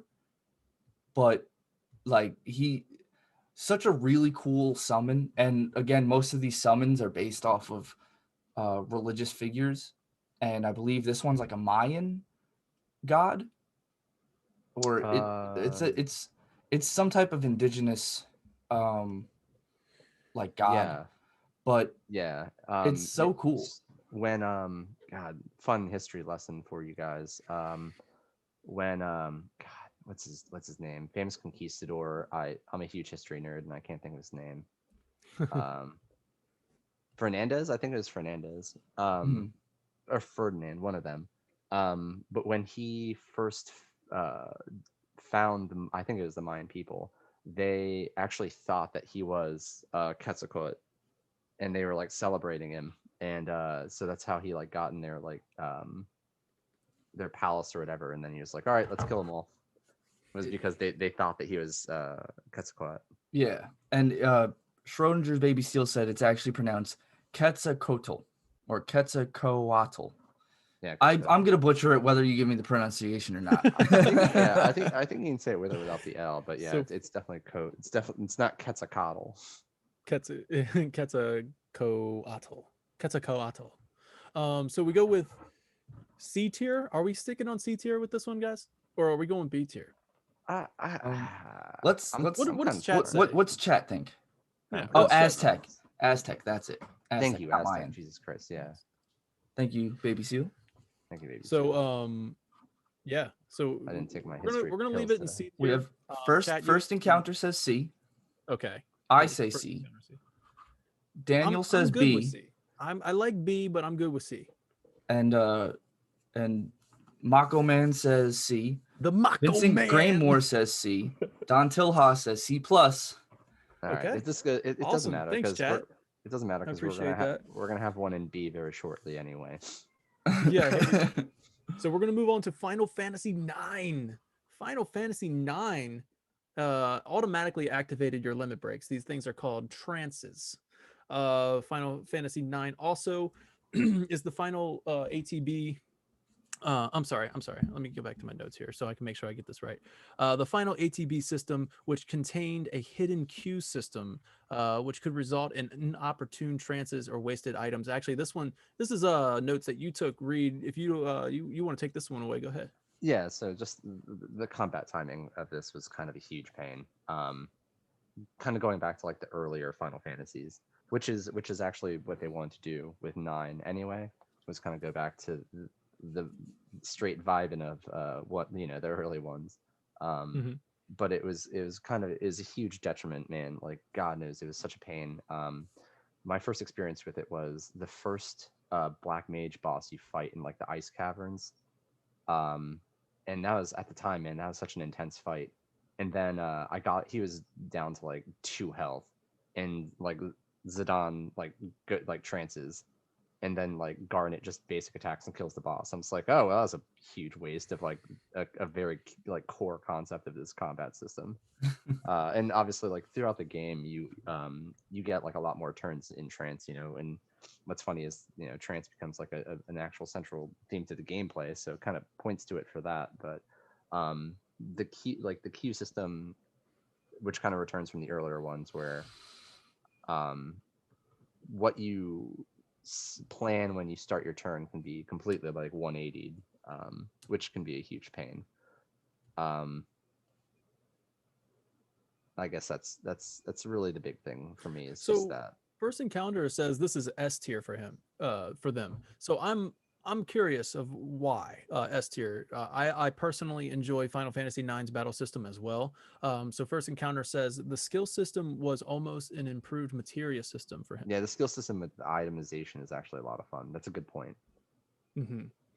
Yeah, is there any other more reasons why you would go S tier? I'm really curious. Vivi, the magic sword with Steiner was a really cool concept. Are you talking about the Excalibur? So no, even before that, like, so the plant boss, like the first real boss you fight, when you're getting Garnet from the boss or the plant, where you cast like elemental sword or whatever, you cast fire with Vivi onto Steiner's sword. Oh, okay, yeah. And he hits the boss. Like, I think it's just called magic sword, but that's like a cool combat system. Kind of like that.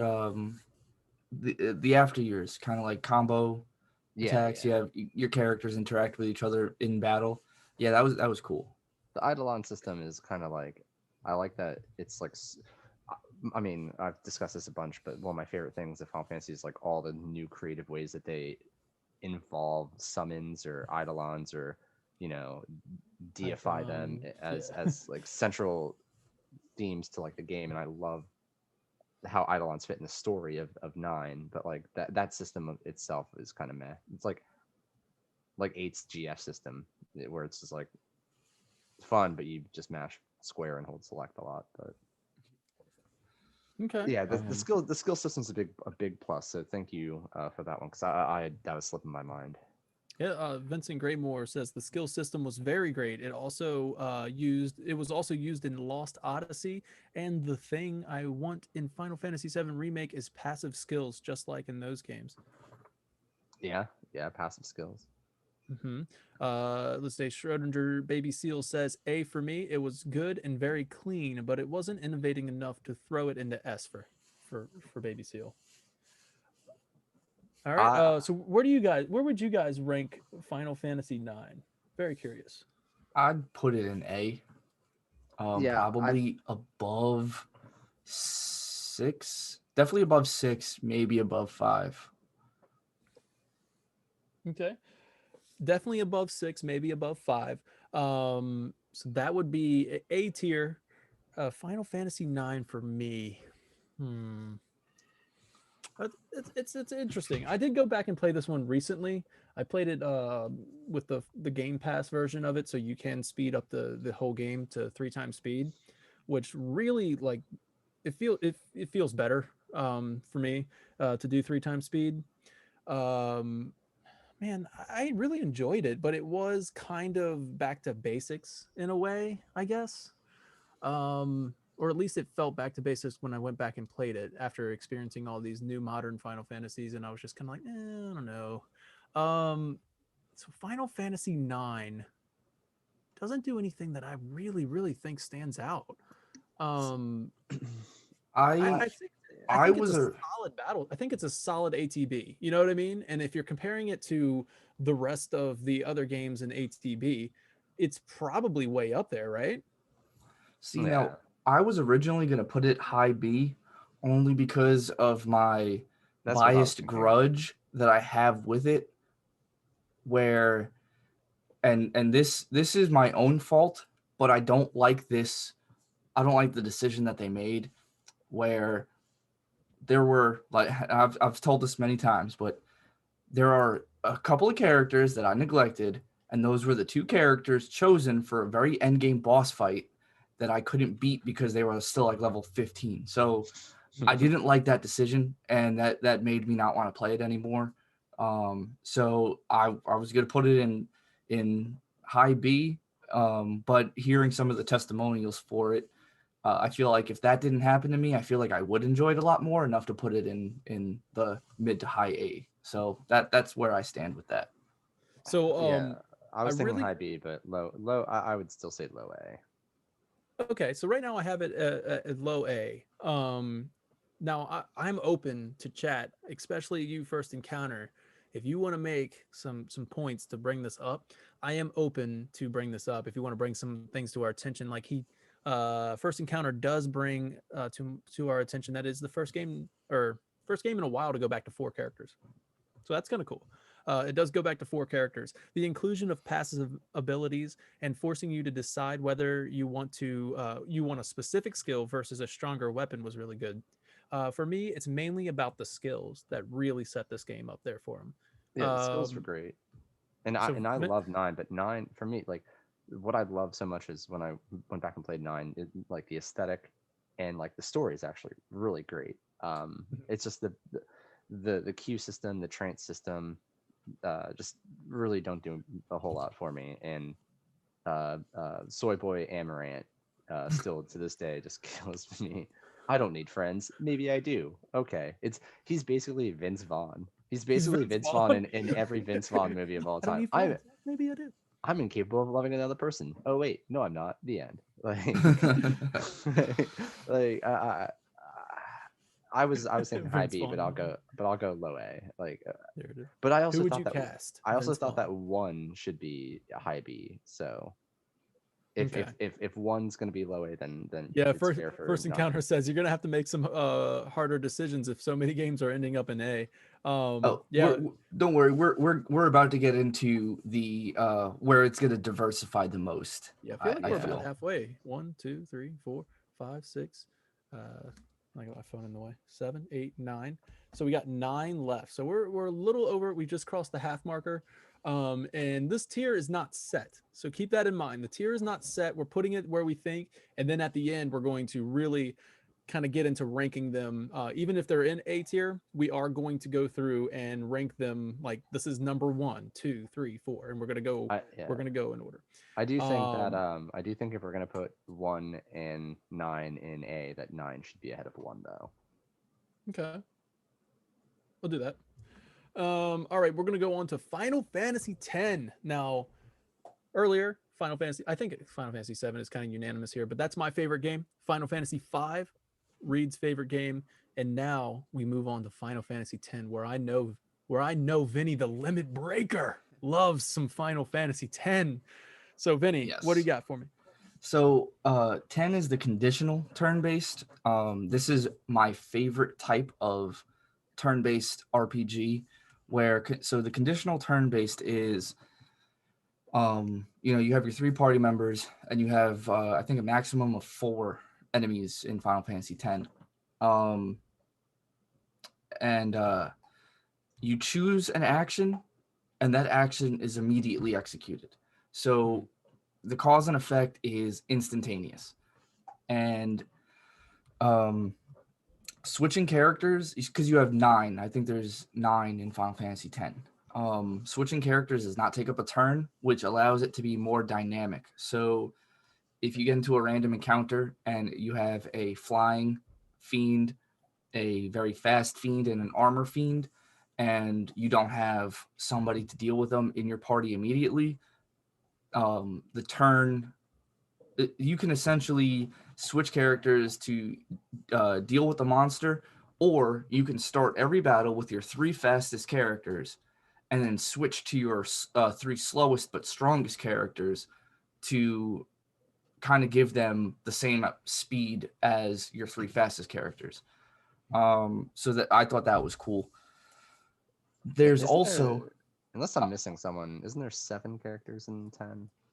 I thought there was 9. There's Yuna, Tidus, Orin, Tidus, Kamari, Waka, Riku, Lulu. Yeah, there's only 7. Yeah. So I'm I'm thinking of extra people, but because you could play as Seymour as well, and then Sure. all that. But so this also shows you the turn order on the top right of your screen. You see who's currently about to go, and then you see who goes next. And you can see, I think, about 15 or 20 turns ahead, maybe more. And each person has this purple bar next to that turn order, and it shows you how close they are to their next turn. So there are moves in the game that manipulate that turn order, like haste makes. So that turn order is based on your agility, and haste essentially increases your agility. So you can either get more turns or your turn comes faster. But then there are also skills that affect the turn order. So like Valifor's Sonic Wings can hit the enemy and then knock them back. It's called pushback, and it can reduce that purple bar, so they either lose a turn or they'll still get their next turn, but then you get to go 2 times before they get to go their next turn. So like you can manipulate that turn order, which is very you don't realize how much you actually use it, but like, and you could see the turn bar get changed in real time. So let's say you're Titus or Titus, and it's gonna go Titus, then Monster A, then Monster B, and then Una, and then so you select Quick Hit, and when you select Quick Hit, you can see on the turn order before you even execute your action, it'll show you like Titus is either going to get immediately another turn after Quick Hit, or he might jump up in the turn order. So it might go Titus, Monster A, then Titus again, then Monster B. So you can kind of cut in between. So that micromanaging allows for the battles to be significantly more difficult, because you have to put a lot more thought into what how you're going to use your turns. So this has kind of like this is kind of their way of cast times. So fire will cause, you can use fire with Lulu, and then it might not affect her turn order. But if she uses Faraga, she might not lose her next turn, but get pushed down on that turn order. And that's kind of like your cast time, so that you can't cast these high level spells just over and over and over again, unless you max out your agility and all that stuff. But that's like end game monster arena grinding, 30 plus hours in the monster arena trying to It's actually what I'm showing right now on screen is the monster arena. Yeah, that's a catastrophe. But so now the skills, the spells, all these things affect the turn order. And then you have, this is, I believe, the first Final Fantasy to reintroduce weapon swapping and armor swapping in the middle of battle. So, you have a monster that heals when you hit it with ice, right? And one of your characters has an ice weapon. You can switch that weapon. It'll take away your turn, but you could still switch weapons, which is a strategy some people use for capturing monsters. You hit them with your hardest weapons, and then when they're low health, you switch to your monster capturing weapons. So your Pokeballs. Yeah, your Pokeball weapons. You basically beat things into submission, and then they go back to their cages with you, where they get genetically fused into gigantic monsters, and there's just this old guy doing it, who's probably like Hojo's like ancestor or something, because he's over there in his little cave fusing monsters together and then turning them into items for you. But so now you have that's like the basic of the battle system. Mm-hmm. Yeah, I mean I think you covered it really well there. Like, it's funny because as you were covering it, some of the stuff that you were talking about, like quick hit, was happening on screen during the video. Oh, awesome. Really? Yeah. Um, so now this introduces probably the best iteration of the limit break trance overdrive, because it has the power of a limit break, and it's not so limit breaks had to be used. Like, you couldn't just attack. You could either cast a spell or you had to use your limit break, which would take away your limit break. Trance was used automatically. It's most likely in inopportune times. But the overdrive, that your overdrive bar fills up, and then when it's full, you can use your overdrive, but you don't have to use it. You can right. grind your overdrive and then take that into a boss fight with you. Mm-hmm. So you have different ways. This adds to the customization of how you want your battles to go. There are different ways you can boost that overdrive gauge. It starts off as stoic, which is you take damage, it goes up. As you perform actions, so the characters actually change depending on how you use them. So if you're constantly using Dark Attack with Waka, he's eventually going to learn Saboteur or something like that, or Tactician, where your overdrive gauge fills as he's as he inflicts dark or poison or stuff like that to enemies. Like when I was doing my challenge run, Riku only, she got Loner really quick, because Loner is when you're the last person on your party alive or in battle, your limit gauge, your overdrive gauge fills up. Warrior is when you inflict damage and it increases your limit gauge. You get overdrive mode for curing. You get overdrive mode for slaying the monster. You get an overdrive mode for defeating a powerful monster. So it's all about like how. Also, you get an overdrive gauge every time you run away from battle. It literally covers almost everything. You can fill your overdrive gauge depending on how your characters play. So that So I can catch up with chat with you if you want to kind of build off the chat real quick. Sure, go ahead. Yeah, so let's go with first. I'm sorry, I'm catch up real quick myself. Okay, First Encounter says 10 might be their favorite battle system, favorite overall battle system. I'm not crazy about the progression system, but boy, do those battles come together in a challenging yet satisfying way. Very well said, First Encounter. I agree. Vincent Graymore says it is really great and has a lot of things to love. The sphere grid is one of the best progression systems for Vincent. But the keys, man. Let's see. First Encounter says I get overwhelmed. Yeah, we didn't really touch on the sphere grid as much, but it is it's definitely part of the battle system. Yeah, I was getting to that one actually. Okay, all right. And then let's see. I prefer the systems that allow you to equip abilities and set a limit on what you can bring into the battle. That's what First Encounter says. Vincent Graymore. Final Fantasy X's combat, because of what you are saying now, makes it one of the best versions of turn-based systems.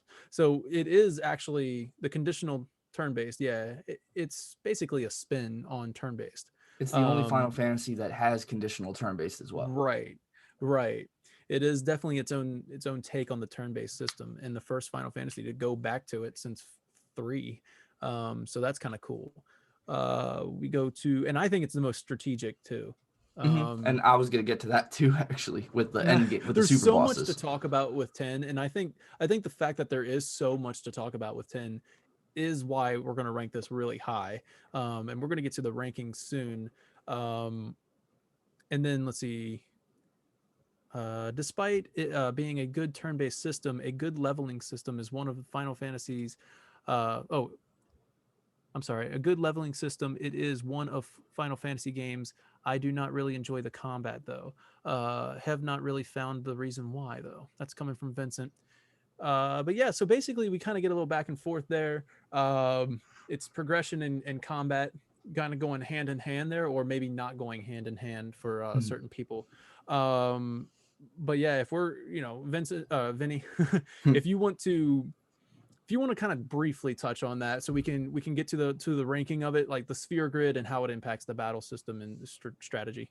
So with the sphere grid, you have these nodes.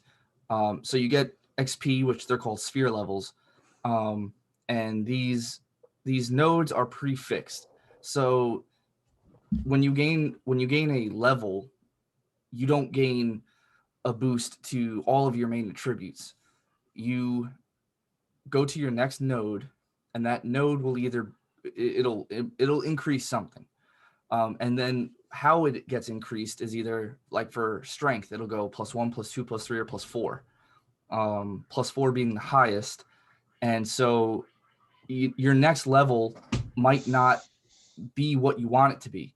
You might need more strength for Tidus or Waka, and that node might not be for another 4 or 5 levels. So I can see how, like, that's not how you ideally want to level up, but that's the sphere grid is laid out as job classes.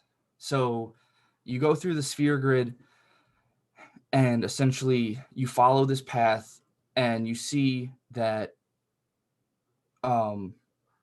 like Tidus is going to be your speed character. He's going to be the one manipulating that action, that turn order bar.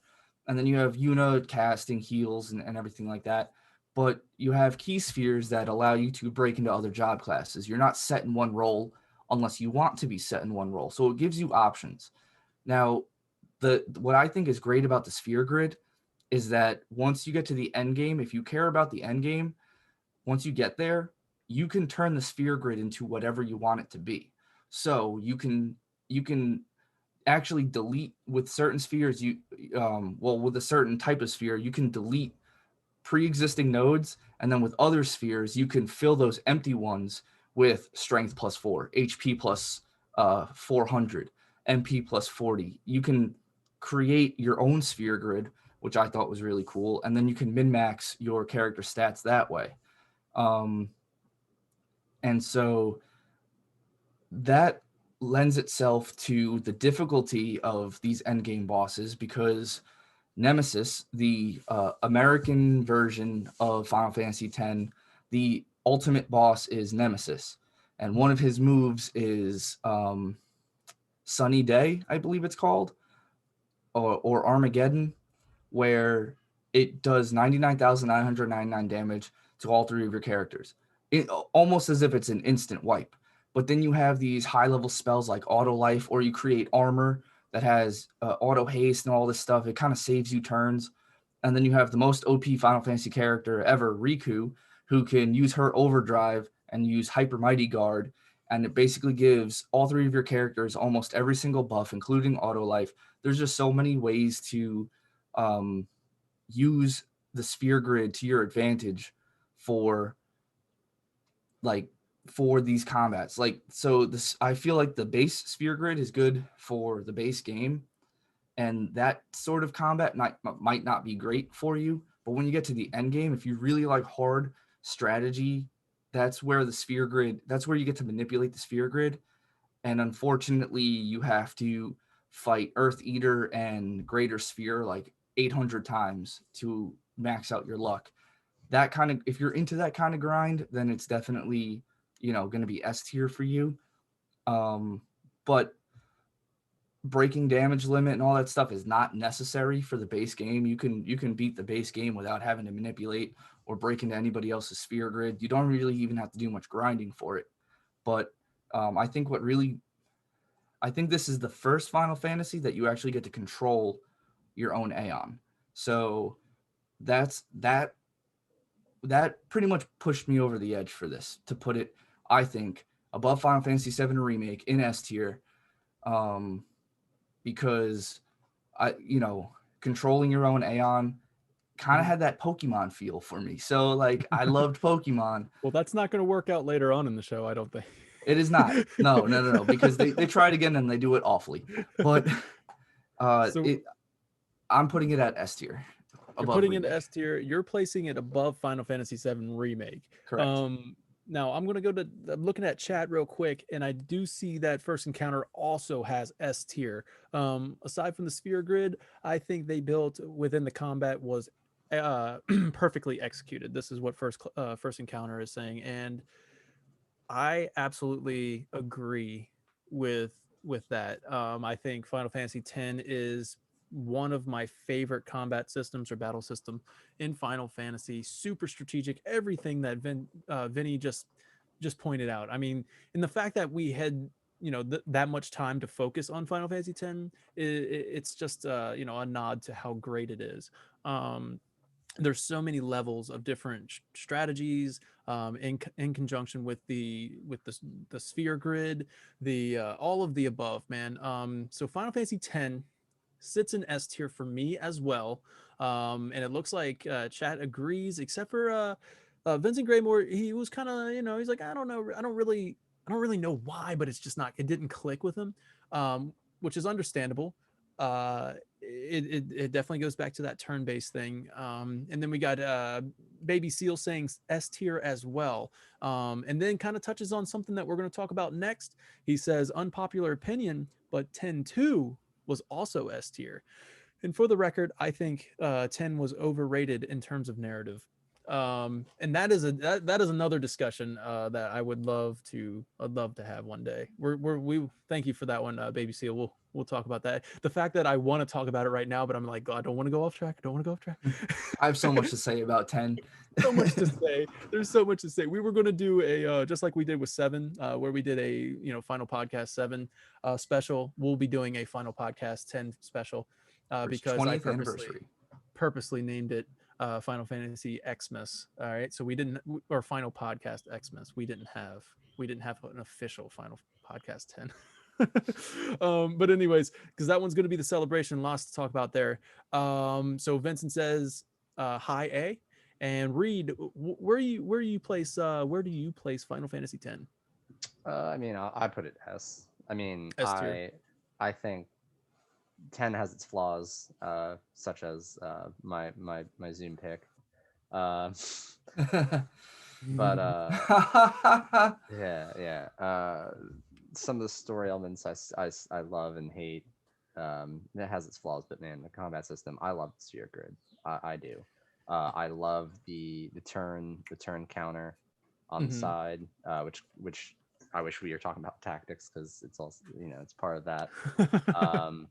But yeah, sphere grid, the time base, how you can manipulate the turns. Yeah. No, I think 10's S tier.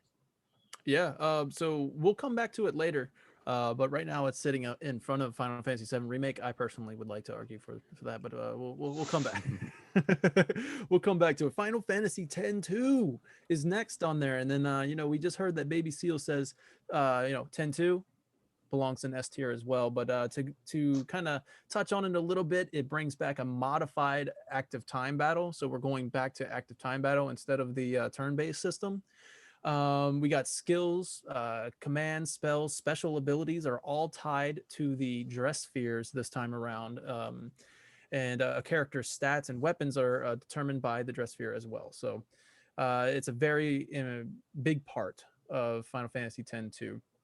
Dress spheres are equipped to a garment grid, which allows for changing dress spheres mid-battle. The garment grid, on the garment grid, there are links with gates that the dress sphere must pass through, allowing for stat bonuses for the remainder of the battle. Vinny, go ahead and take this one away. Yeah, I so believe I'm reading your notes. I'm so sorry. you are. Yeah, I wanted to see how far you'd go before you were just I'm like, I don't remember I didn't typing write any of this. this. I didn't write this. So yeah, so those skills, commands, all that, they're on dress spheres, which is their version of job classes. So obviously the black mage dress sphere changes our characters into cute little black mages. When you change your dress sphere, it changes what your character looks like as well. And so this is bringing back also, again, Riku, the best Final Fantasy character of all time. And Yuna, and a new party member called Pain, which I thought was like midlife crisis Lulu when I saw the trailer. But it's not her. Waka turned her off of men. Yeah. But so these dress spheres need to be attached to a garment grid, and you get multiple garment grids. Garment grids give you like slots. So you could have a garment grid that has maybe like 8 slots. Now, each of these slots need to be filled in order to use a special dress sphere, which is exclusive to each character. But there's these little colored gates on the garment grid, the yellow, blue, red, and green. And each one, so like if you have, let's say you have a diamond shaped garment grid, and you have black mage in the left node, white mage in the top node, thief in the right node, and warrior on the bottom node. And you go from black mage to white mage, and you pass through a gate. Then that gate boosts your if it's green, I believe it boosts your your HP or something for the remainder of the fight, and it's just that battle. So if you pass through each time you pass through one of those gates, you're essentially buffing your character for that battle, and each dress sphere has its own. So your character doesn't level up its stats per se, but the dress spheres are what determine the stats that you have. So like black mage isn't going to have as much strength, but you're going to have more MP and more magic power. And then warrior is going to have more strength, and I believe Onion Knight is one of the classes. It's one of the hidden dress spheres, which that has like a pretty well-rounded stats. So now when your garment grid is fully kitted out with all of these dress spheres, you can use something that is called a special dress sphere, which is kind of like an overdrive. But what it does is it replaces your other 2 party members. So if Yuna uses it, it replaces the other 2 party members. And Yuna turns into this gigantic flower.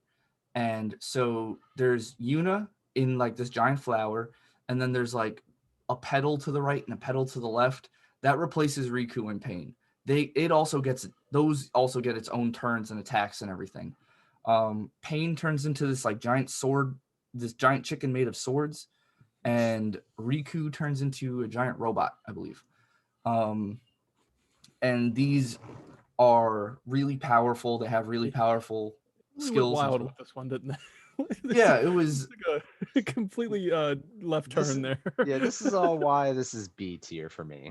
and all of this is why this is S tier for me, because if Remake is, or if we're grading this off of fun, this is a lot of fun, because it's not boring at all.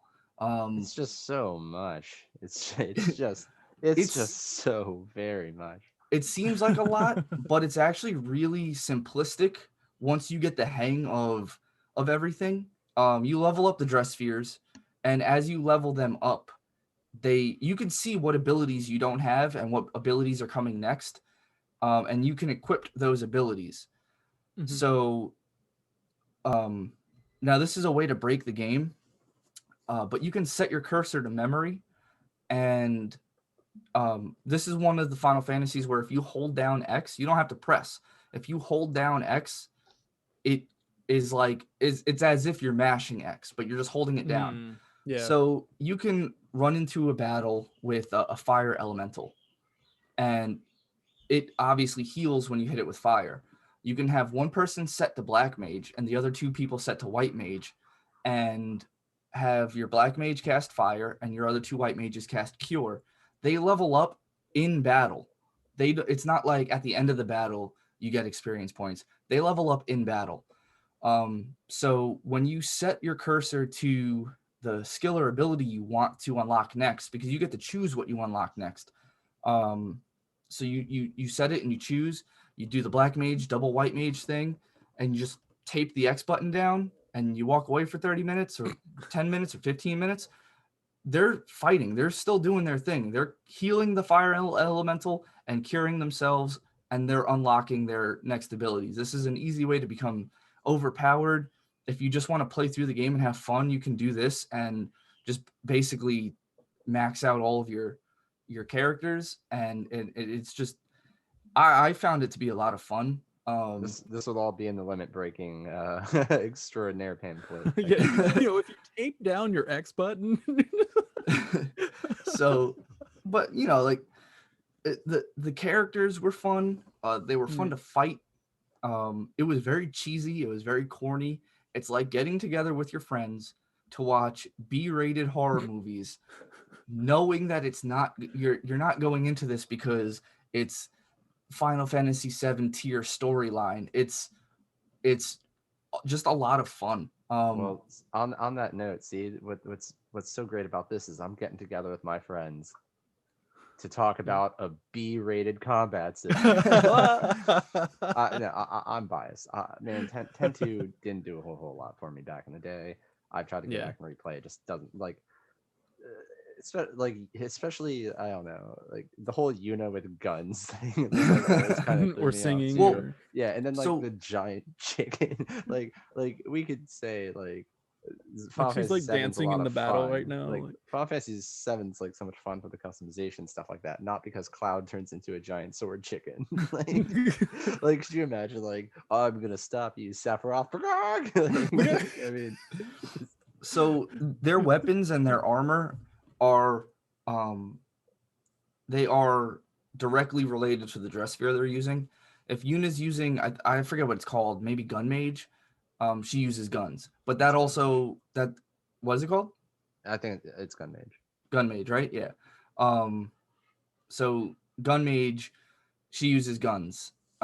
If she was a thief, she would use twin daggers. I like how you have it on a crab boss too. The crab boss was cool.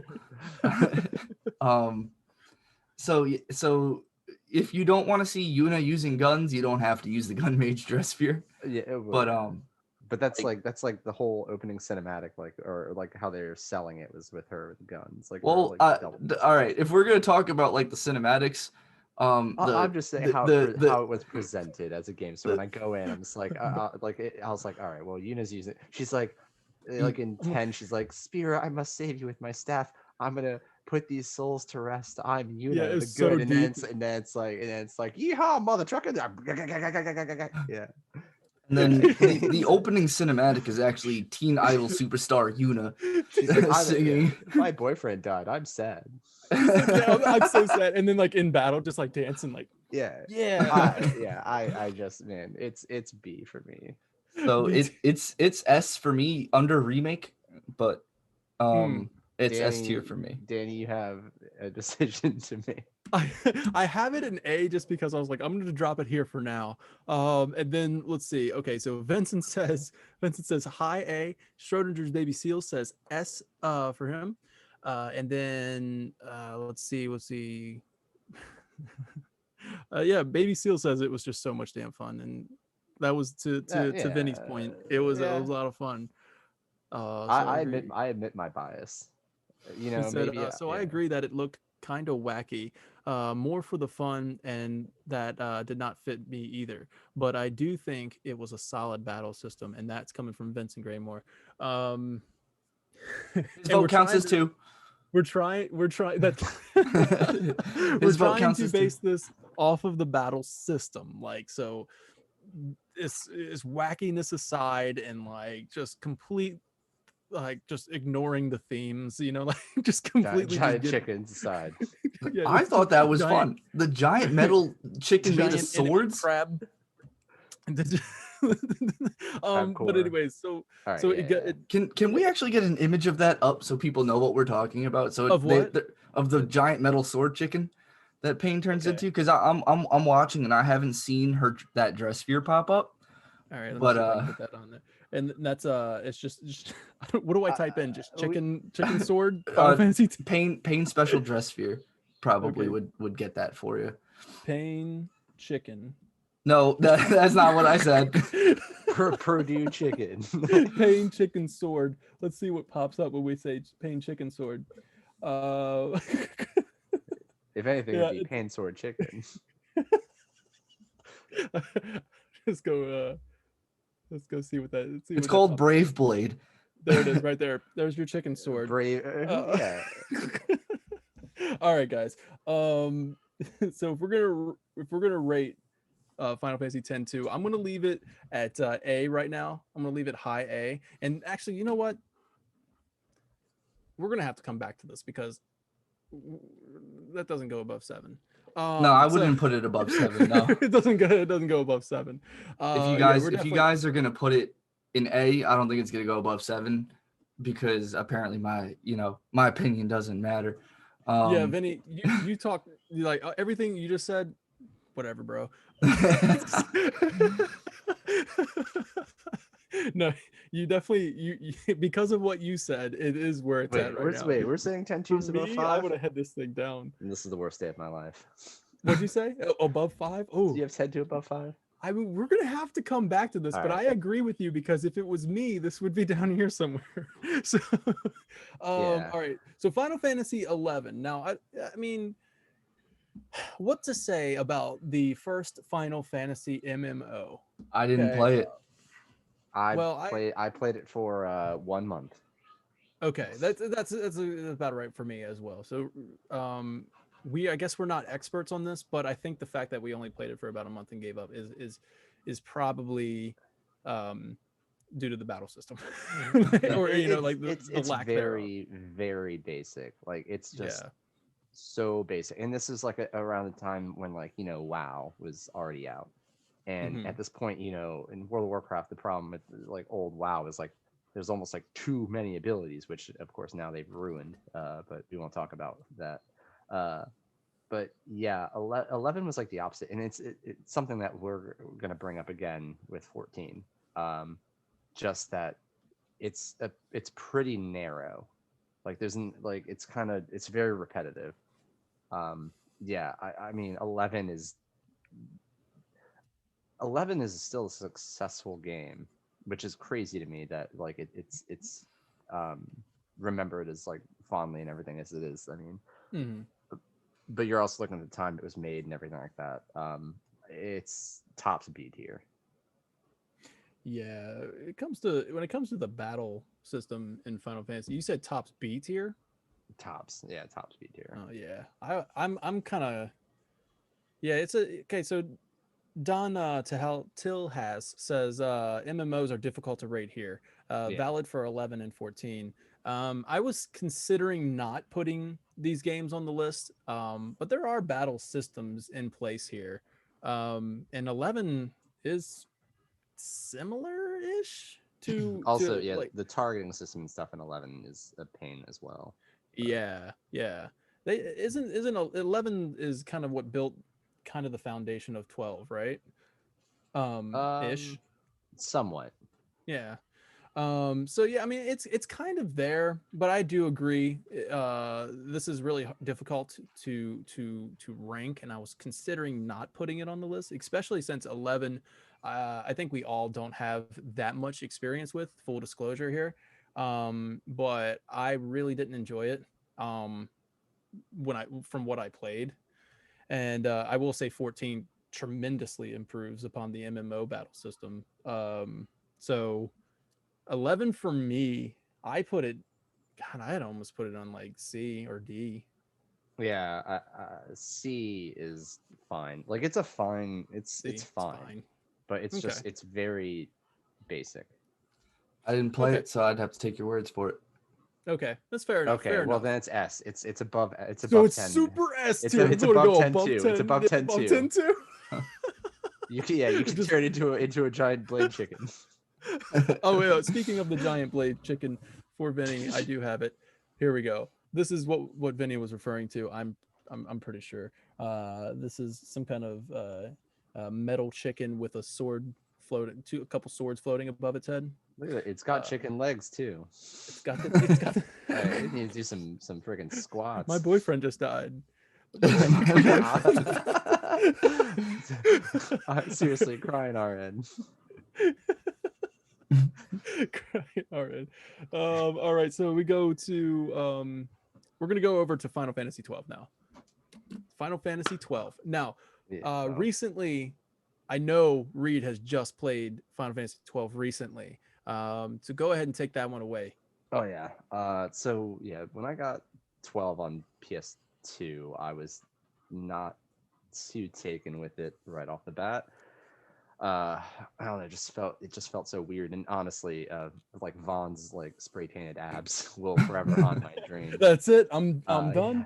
But you know, I played through a good bit of it, and it just kind of like I can't remember what came out. I think it was like one of the WoW expansions came out or something, and I kind of just dropped it and started playing that instead. But going back and playing through it again on Zodiac Age, just you know, older, being able to grasp everything and look into it, and man, 12 is, if you really look at it, 12 is like the template for all the action RPG Final Fantasies. Like, you know, you play Final Fantasy 14, it uses the line targeting system with like the red blue lines. I mean, the AoE targeting for enemies, like so much was put in place in 12. Which by the way is like basically a Star Wars game. Man, when I talk about my issues with 7 Remake, like the AI, reliance on AI, like the reason I have as big of a gripe now is because now that I've like really grasped the Gambit system from 12, like man, it's so great because you set the Gambit system, so it's all conditional control, but you can still swap to other players. You can still control, you know, you hit X, you can control their moves in combat, like. And you know, I know it's a combat system, but like the story of 12 has grown on me a lot as well. But man, I would honestly, I might put 12 in S tier, just because of how it is impacting all of it. We talked about templates earlier. It's like a template for all of the like action RPG styles that have come since. I think it's a great game. I think it's a great combat system. I love it. We got Reed going S tier on this one. Yeah. Wow. I'd probably go S tier. Vinny, have you played 12 recently, or when, you know, are you familiar with 12? I played Zodiac Age when it came out. Mm-hmm.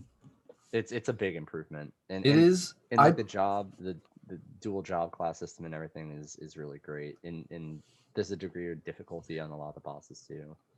Yeah, I used to play the original a lot, only because it was a really grindy game, and because it was like a gated open world ish kind of feel to it. I felt like there was a lot more to explore, and I really like doing that. And yeah, you can just go to every corner of every map and get everything. Yeah, and then there was also those like, I can't remember what they're called, but like giant colored orbs just traversing the landscape that were super powerful that I always tried to like avoid because yeah, the elemental orbs. Yeah, but like later on you can get like super nifty like crafting gear from them and stuff. Yeah, they're definitely like end game grind things, but I was just like, I'm gonna go beat up this ball, and then it destroyed me, and I was like, I'm gonna avoid those things from now on. I'm just gonna go beat up this ball real quick. And then he loses. Vinny's documentary or autobiography, "Beat by Balls," coming soon. Beat by balls. I'm gonna go beat up these balls real quick. No. Ball beater 5000. Triple XL. Okay. So the game does have some of my favorite super bosses in it, like Yasmit or Yasmut or whatever. Really, really long boss fight. He was one of the I liked what they did with the kind of like a bounty hunter type thing. There was a monster that was terrorizing people, and you have to go out and find it and go kill it. Though that I thought was exceptional and really kept kept me wanting to play because I wanted to conquer these beasts. You know, it really made you immersed. Fran was a really cool character. That's Mm-hmm. not the first time you run into a Vera in the series, is it? I think no. I think 11 is when they got introduced. Okay, I didn't play 11. I know they're in tactics and stuff, but I don't know where tactics falls into like lineage and stuff. But this was definitely the first Tactics. main line to like that wasn't an MMO that had the Vera in it, and they're just a really cool race of people. But Tactics was after 8, I think. was it okay? So I get tactics would be the first that Well, that it's they set show up. in Evilise, so like so is 12. 12, yeah. Yeah. But uh, I I liked the battle system and I liked the boss fights and everything, but I feel like this has the same problem that I have with 13, and that's the boss fights kind of have like a forced difficulty to them, where with like stats, um, you know, like bosses might have super high, like really really high defense that, and they don't hit very hard, so it's going to be a really long drawn out fight. Or you have bosses that it kind of feels like artificial timed battles because they just deal so much damage that you need to kind of out DPS them. Yeah, but I mean that's in someone in chat. Uh, where was it? Oh yeah, it was Vincent Graymore said combat itself was too MMO for me. Which I mean, what you just discussed is like again, I've played a lot of WoW in my life. You know, you have DPS checks where it's like the boss. It's a short fight. The boss hits hard as hell, but you just have to nuke him down. Then you have bosses that have a ton of health, but and do a bunch of status damage. Status effects. So But it's see, more about just like maintaining sort of thing, like damage per second versus damage per minute kind of thing.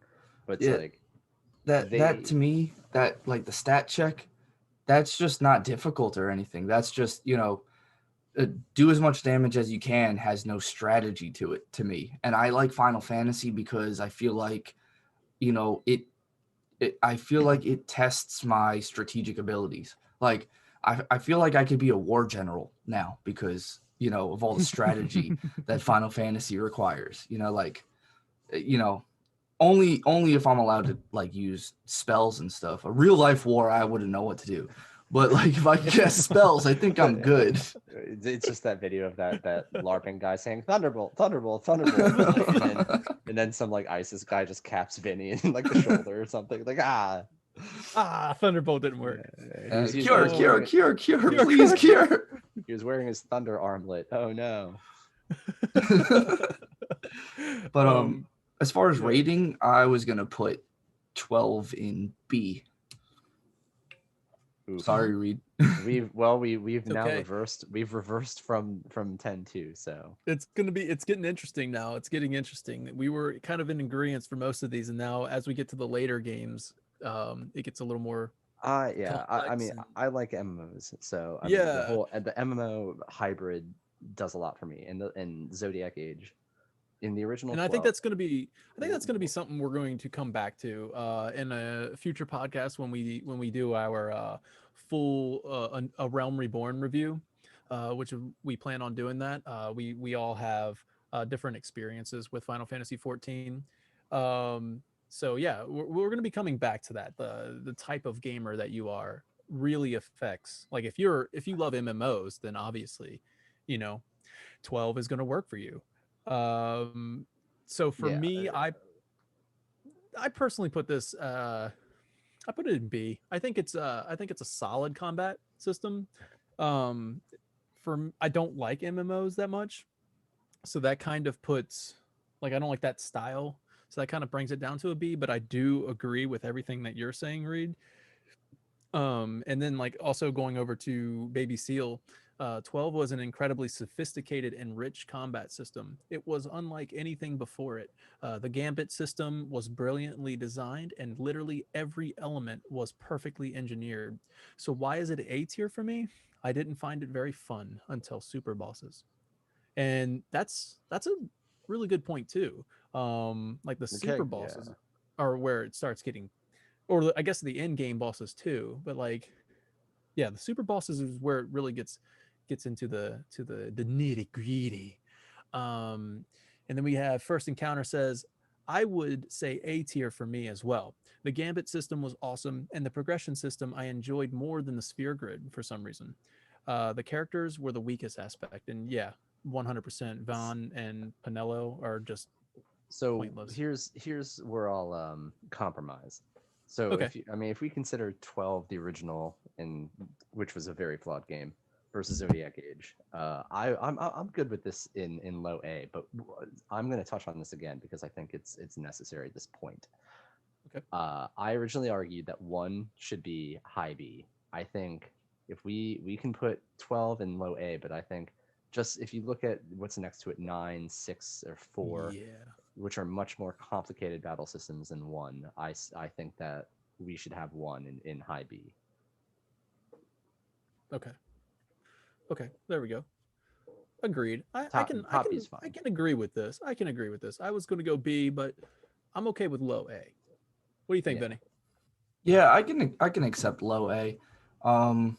The reason I put Final Fantasy One in A is Mhm. because the battle system is simple, but it it has not like a dice roll, but um it's simple, but it's hard in a subtle way where Mm.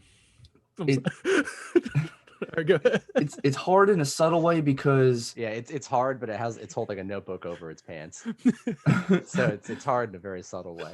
It's hard, but um in a subtle way. because you need to know, you at least need to have background knowledge of what you're fighting. So like if you're fighting a boss for the first time, you don't know what his speed is. It's only maybe after you lose to him maybe 2 or 3 times that like you're like, okay, I know what this boss is about. I know what he's gonna do. I know what he's gonna try and inflict on me. Mhm. But you can't react to it right away. You have to watch it happen in front of you, and you're like, I can't do anything to stop what he's doing because I choose actions and my actions are solidified. And then he gets to go, and it's like I chose the wrong actions. And I think that is a very simple and hard in a subtle way to play an RPG. Reed, did you Yeah, Zanny Ha says, oh wait, that's you. Sorry. Never mind. yeah. Anyone who appreciates my jokes gets +1. I was like, did you get one of his jokes or something? But that's you. So you're the only one that gets your jokes. No, I'm just, Oof, I'm seriously crying already. just kidding. We're gonna go on to Final Fantasy 13. All right, guys. Now, Final Fantasy 13 for me, I really enjoyed Final Fantasy 13. Oof. This is the command synergy battle. It is also recognized as one of the most difficult Final Fantasy battle systems because of the simple fact that if party leader dies, most of the time it's lightning. Um, if lightning falls or the party leader falls, it's automatic game over. And you only control the party leader. And the way you can kind of control your party or your teammates is through the paradigm system that they got going on. So paradigm shifts can be swapped between mid battle, and you can have different combinations of what you want in your paradigm. So, for example, there's Commando, Ravager, Sentinel, Saboteur, Synergist, and Medic. Um, and each of these, I guess they're essentially job classes. Each of these job classes do certain things. So like Commando is going to be the guy who's going to be attacking the entire time. Ravager is going to focus on building up that stagger gauge. And I love the different combinations that you can have here. Where say you want to build up that stagger gauge, so you swap to one of your paradigm setups that you have, and you can have so many different paradigm setups between these 6 different paradigms. You can have different combinations, and it's good to have them all ready to go before you go into the battle. Um, So that adds an extra layer of strategy before you even enter the battle. I love this system so much. And then we go on to some little nuances here. We got command cost ATB bars. So you have an ATB bar that fills up in their little slots, very similar to Final Fantasy VII Remake in a way, where they cost ATB bars to use. So you don't have MP because fire will cost one, or and the higher you go up, they cost two, three. Um, yeah, so there's no magic points there, but they just cost ATB bars. And if you only use partial of your ATB bar, then that person's next turn is going to come a lot quicker. So that's really cool. Adds an extra layer of strategy to it. Um, and then I mentioned earlier the stagger bars, which is um, was that introduced in 13? I believe stagger was introduced in Yeah, Final it Fantasy was. 13. Okay, yeah, very very key aspect of this game. In fact, it's probably the most essential aspect of the game. As you build up the stagger bar, once the enemy is staggered, they take a significantly more damage.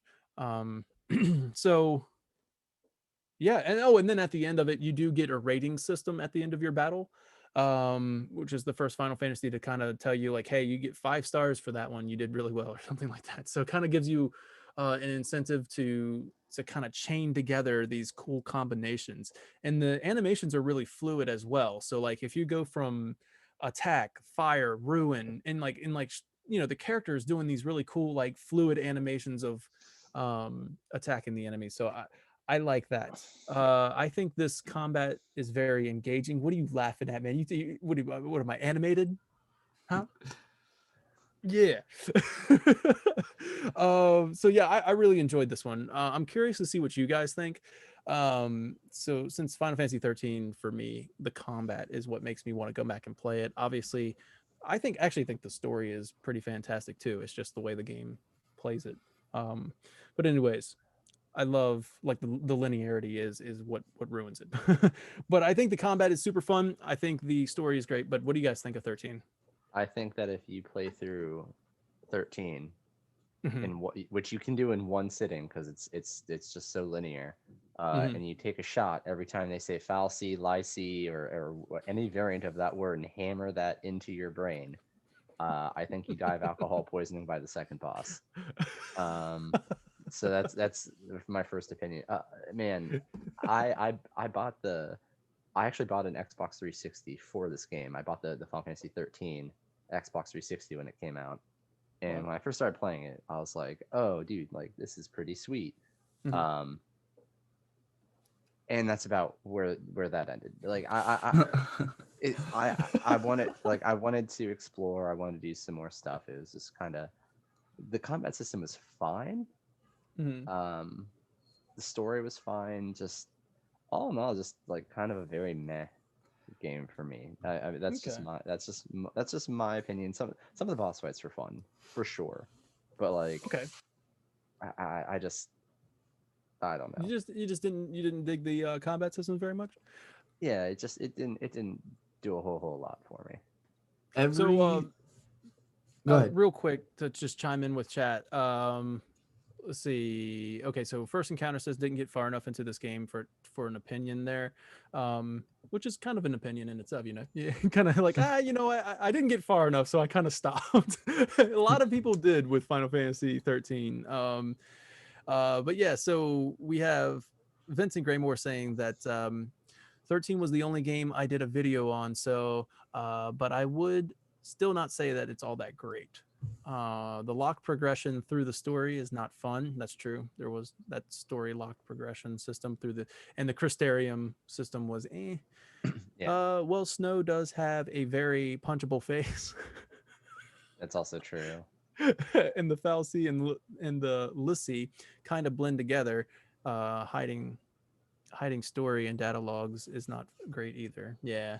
There's I, like when I say I like the story, I love the concept of the story. Like I think the whole concept of Final Fantasy 13, but this is off topic from the battle system. But I, it's I do like the what's funny is the story of 13 is and I may be misremembering some of this because again I played through it one time, but it if I think about it, it makes me think of like Cabin in the Woods, like the movie Cabin in the Woods, where like at the end, there's like, well, we have to sacrifice these kids, otherwise the world would be like destroyed by the gods, and at the end there's like, screw it, like we should be able to decide, like even if it means that we like are wiped out or destroyed, we shouldn't have to like bow to like the gods like demand for tribute kind of thing. And that's like kind of what 13 is. And then the world gets destroyed.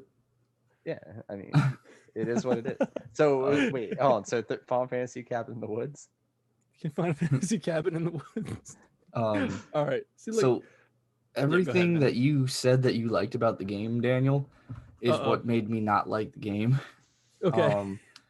So the paradigm switch and all that, like, I don't know. I feel like they just made it more technical than it needed to be, where you could literally just, instead of doing that, just control the characters. I just don't, just control the characters instead of leaving it up to AI. That was my thing. And then the choice of making it so that if your party leader dies, I mean, they've done that in other RPGs before, and those RPGs didn't go on to make sequels. So like, but they didn't have the funding of Square Enix. So like, the forced stopping of story progression, where I'm going to stand with that. If I can't grind and the game is going to stop me where they think that I need to be, like that takes the role playing out of a role playing game for me. Because for me, I'm going to role play as the strongest, baddest MFers, to ever walk wherever this is themed. You'll be the limit breaker. New Jersey. Yeah, this is new. Oh God. 13 takes place in New Jersey. Yeah, close. That's the hellscape it is. And then the Crystarium is kind of like I like the sphere grid, and the Crystarium feels like a worse sphere grid because it's like, not only the sphere grid, at least you could see like, all right, I want to get there because that's what I need. The Crystarium is like, okay, here's what we're going to give you. None of it's what you need. But, and then you have to choose what you want from it.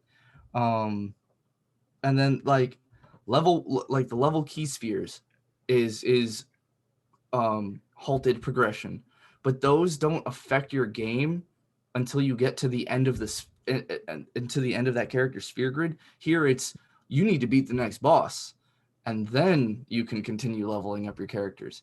I didn't like that. Because again, that created artificial difficulty that I felt wasn't needed. Because there was one boss where you fight with your Fang and Vanille, I believe, and you're fighting this giant airship. And that fight wasn't difficult at all, but you do like 2 damage to it or something, and it just has so much health. And I was like, this is going to take a really long time. So yeah, well, we don't want to go into the entire systems, which we've been kind of bad at, but like even just the combat alone, like I like the paradigm at first, and the novelty just like wore off. I think it's a game that they just wanted to focus on like how it looks really pretty, and like, hey, we have a strong female protagonist, like Futurama, like single female lawyer. Look, everyone, being a single female lawyer. Man, 13 for me is B tier. I was gonna say C tier. And I've never played more than once 13-2 and Lightning Returns, so I can just completely check out of those ones. Okay. We only have 5 more left here, so we're gonna kind of go through them a little bit quicker, I guess. We kind of took some time on our favorites.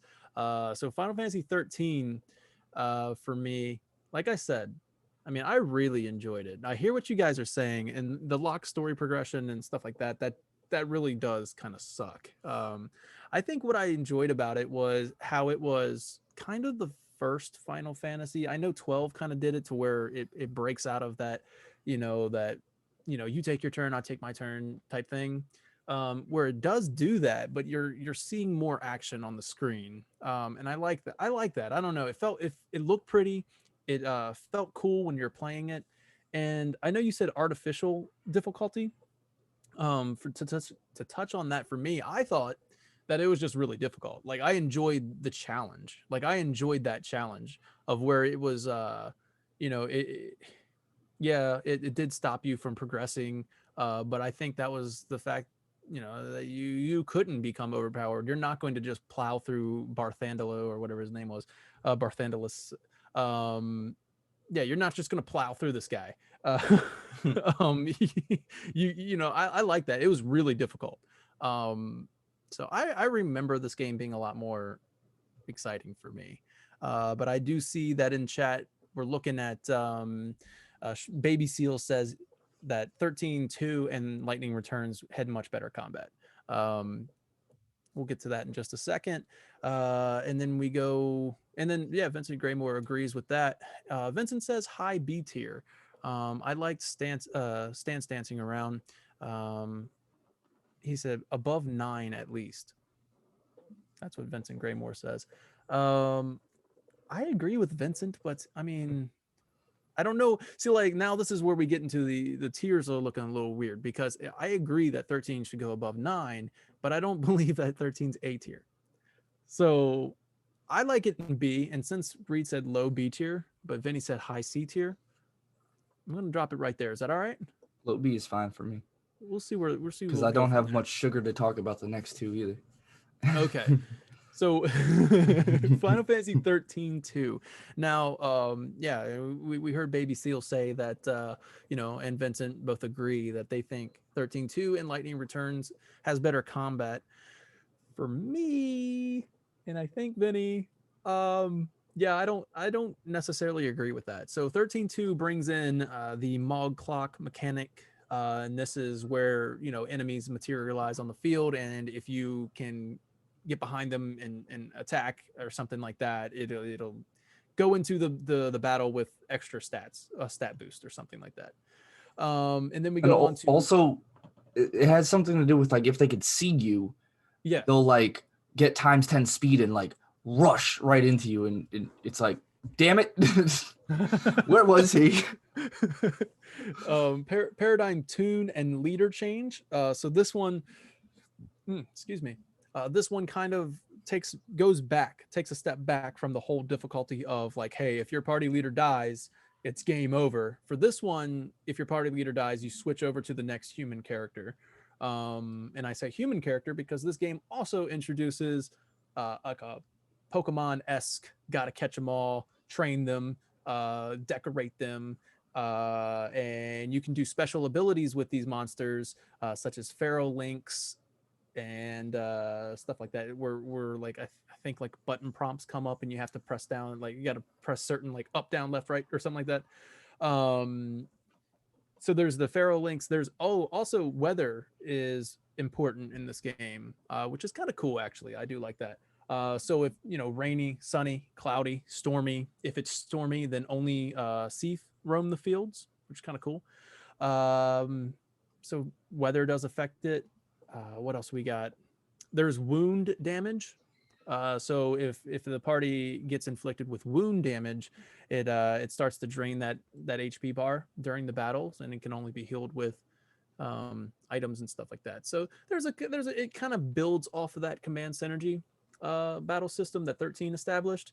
In many ways, it does improve upon it, but in many ways, it adds a little too much to it, where I'm just like, I don't like it. And plus, you kind of play as the two same characters the entire time. And yeah, I don't know. I prefer 13 over 13-2. But yeah, Vinny, you want to not pour sugar on me? I don't know. He's hot, salty, sweet. Hot, salty, sweet. So what attracted me the most to this game became very stale and bland very fast, and that was the ability to capture monsters and use them. But they weren't like it was a system that you can completely neglect the whole game and it wouldn't really change anything, which is, I guess, good in a way, because it doesn't like it's not forcing you to play all the systems, but they're just it was so different than a regular spin-off. You have the two, like you said, the two same characters that got a little stale. Their character development wasn't really there. We're not talking about that though, but like just like the same two people, and then you can switch out the monster that you're using. Mhm. It just didn't do it for me. 3? Low C tier for this. Yeah. Yeah. If not D. Ooh. Man, I did not have fun with it at all, really. I go above 11, maybe above 12 for sure. Or not two, Baby not 12, Seal said, ouch. Whoa. 2. I go above 2.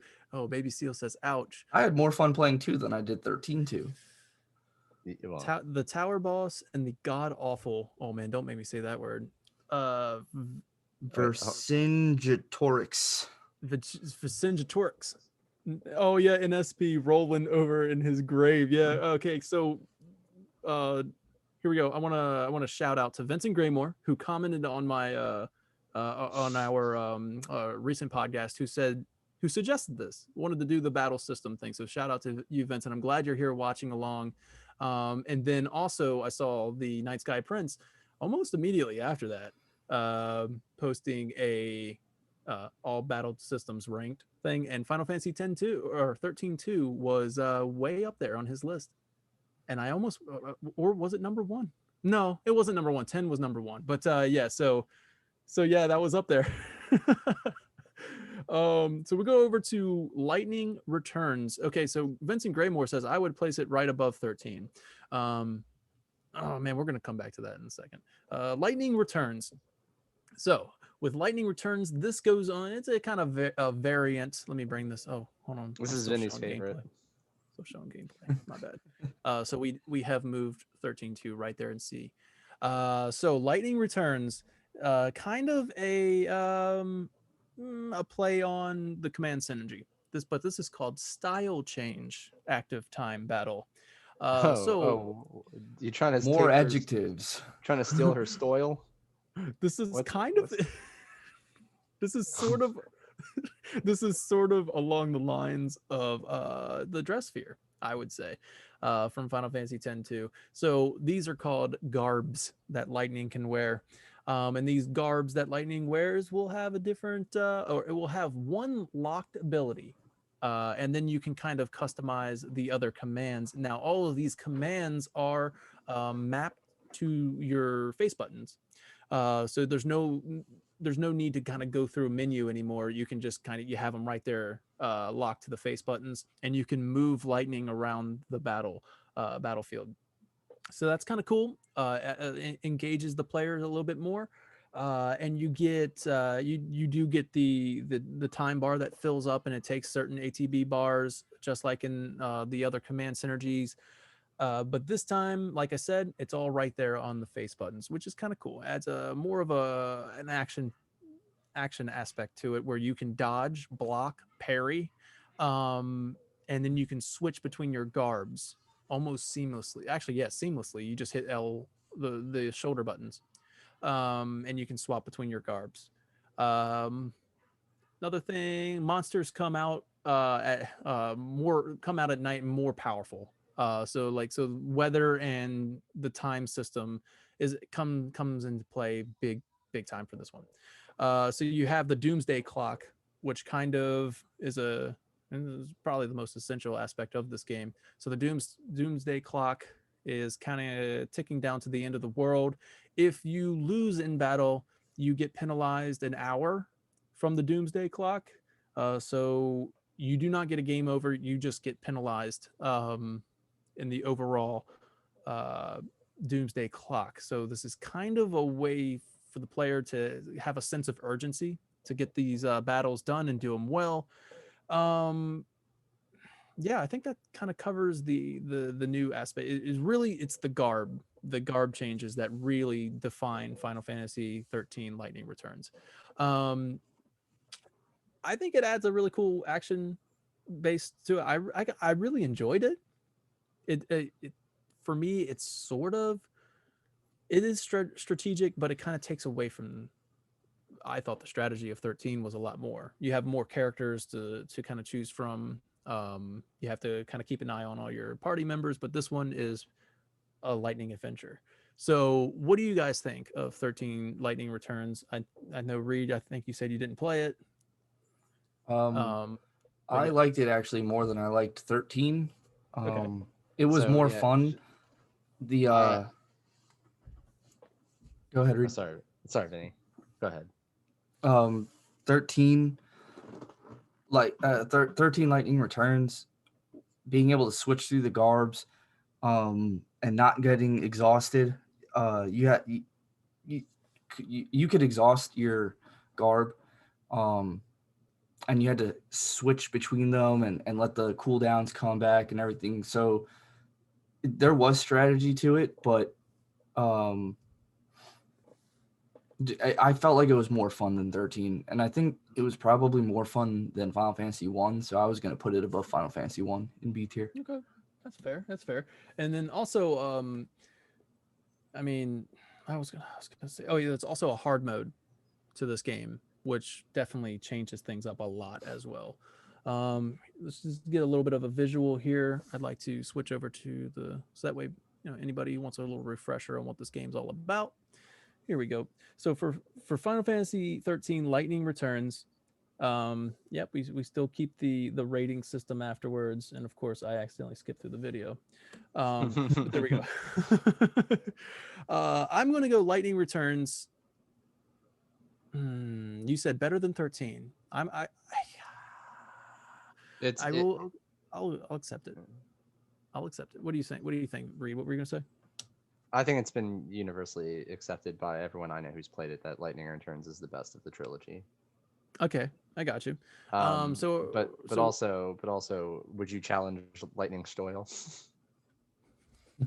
I just every time, as soon as he said that, every time I hear Mark Zuckerberg from South Park, I had to link that. Like, I wish I. Oh wait, did you find it? yeah, I linked it to you in on Okay. the group chat. Okay. Oh, We'll now I see you're trying to use your Stoyle against mine. I will play that sound clip in a little bit. It's a minute long. What is chat saying, Vinny? What do we got in chat for this game? So we have Vincent Graymore saying that Lightning Return had a good system as long as you did not exhaust in all stances, which one should avoid if one plays good. But it was a learning situation. The extinct system was actually good. Felt like you affected the world. Also, cloud lightning. Enough said. Cloud lightning. Enough said. And he goes on to say, the clock sucked. I hate such mechanics. As a story and other game mechanics, it was not a great game in my opinion. That's what brings it down for me, to be honest with you. I completely agree with you, Vincent. It's the Doomsday Clock that brings it. It's the Majora's Mask like style thing where you feel like you're constant, you got this anxiety. Yeah, I didn't like that either, to be honest with you. And but the battle system, it is kind of tied to that in a way, but that's more of a game mechanic. I don't know. It is tied to it just because if like you a lose hybrid. in battle, yeah, if you lose in battle, it penalizes you that way. Baby Seal says 13-1, 13-2, and Lightning Returns all A plus. No, he's No. saying He says 13-1B, 13-2A. Oh, I'm Returns sorry. A I'm plus. sorry. I read that wrong. Now, Baby Seal, is that by combat system or is that just overall? Because I know we're kind of leaking between overall. All right. Like So I said, right now I have Lightning Returns in B tier. Where did you guys go with that? I said above 1, so I said high B. High B tier. Okay. I can agree with that actually. I like the way that looks. we move on to the other MMO in the Final Fantasy franchise. This is Final Fantasy 14. Overall, they are trash, is what Baby Seal said. And so are we. That's why we play 'em. So Final Fantasy 14. This is another MMO. And I will full disclosure right now, Final Fantasy 14, I had just completed A Realm Reborn and all of its patches. So that's as far as I am in this game. And I believe Vinny is using the skip. This is where it's going to get interesting for our podcast on Final Fantasy 14. My full disclosure is I paid to get to level 70 and skip A Realm Reborn. So my thoughts on the combat system is right now, because I haven't been able to raid with Danny or Reed or do any of, like, I'm assuming the fun content of it is going to be the raids and that end game stuff. So I didn't get to experience really any difficulty in anything. Right. And also I am playing as a white mage. I don't know if that affects the overall rating of the combat system, because through reading like through reviews on how to properly play a white mage, which is vastly different than other MMOs, white mages actually are supposed to be casting high damage with healing in between, weaving in their skills. So I'm in what's after A Realm Reborn? Heaven's Word. Heaven's Word. Yeah, so I'm still over leveled for everything there, and I'm still killing things in one shot.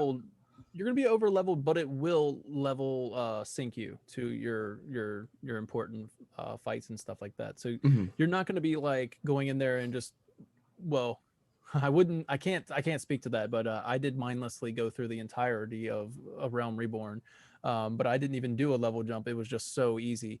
But with Heaven's Word, your level will sync and you should be fine. You won't, you'll be experiencing it just on the same level as all of us. When you go into save my thoughts for when we do the Final Fantasy 14 thing. I don't want to really go into it too much. Exactly. Yeah. So we're gonna be doing a full podcast on Final Fantasy 14, a full review of A Realm Reborn, and we have all different viewpoints on this game. And then Reed is our MMO player. So Reed he enjoys the MMO aspect of Final Fantasy games. We talked about Final Fantasy 11 a little bit. He liked that. I'm curious to hear what your thoughts on Final Fantasy 14, A Realm Reborn, Reed. So I kind of mentioned this earlier. I like 14. I like Lamp. No, it's what's it from The Simpsons? The lady on the phone with the pizza guy. Well, I like meat, but I don't know if I'm ready to love again. I have a hard time with this one. Like I love MMOs in general. Like I grew up basically on WoW now. It's been out for so long. The same issue I mentioned before with 14 is like, so I played a gladiator so I could tank. So we have Danny as a black mage, Vinny as a white mage, and me as my plan is to go paladin. But man, two biggest gripes. There's just like you're using so few abilities. Like until like level 26, I was just using the same combo of two things over and over again. Yeah.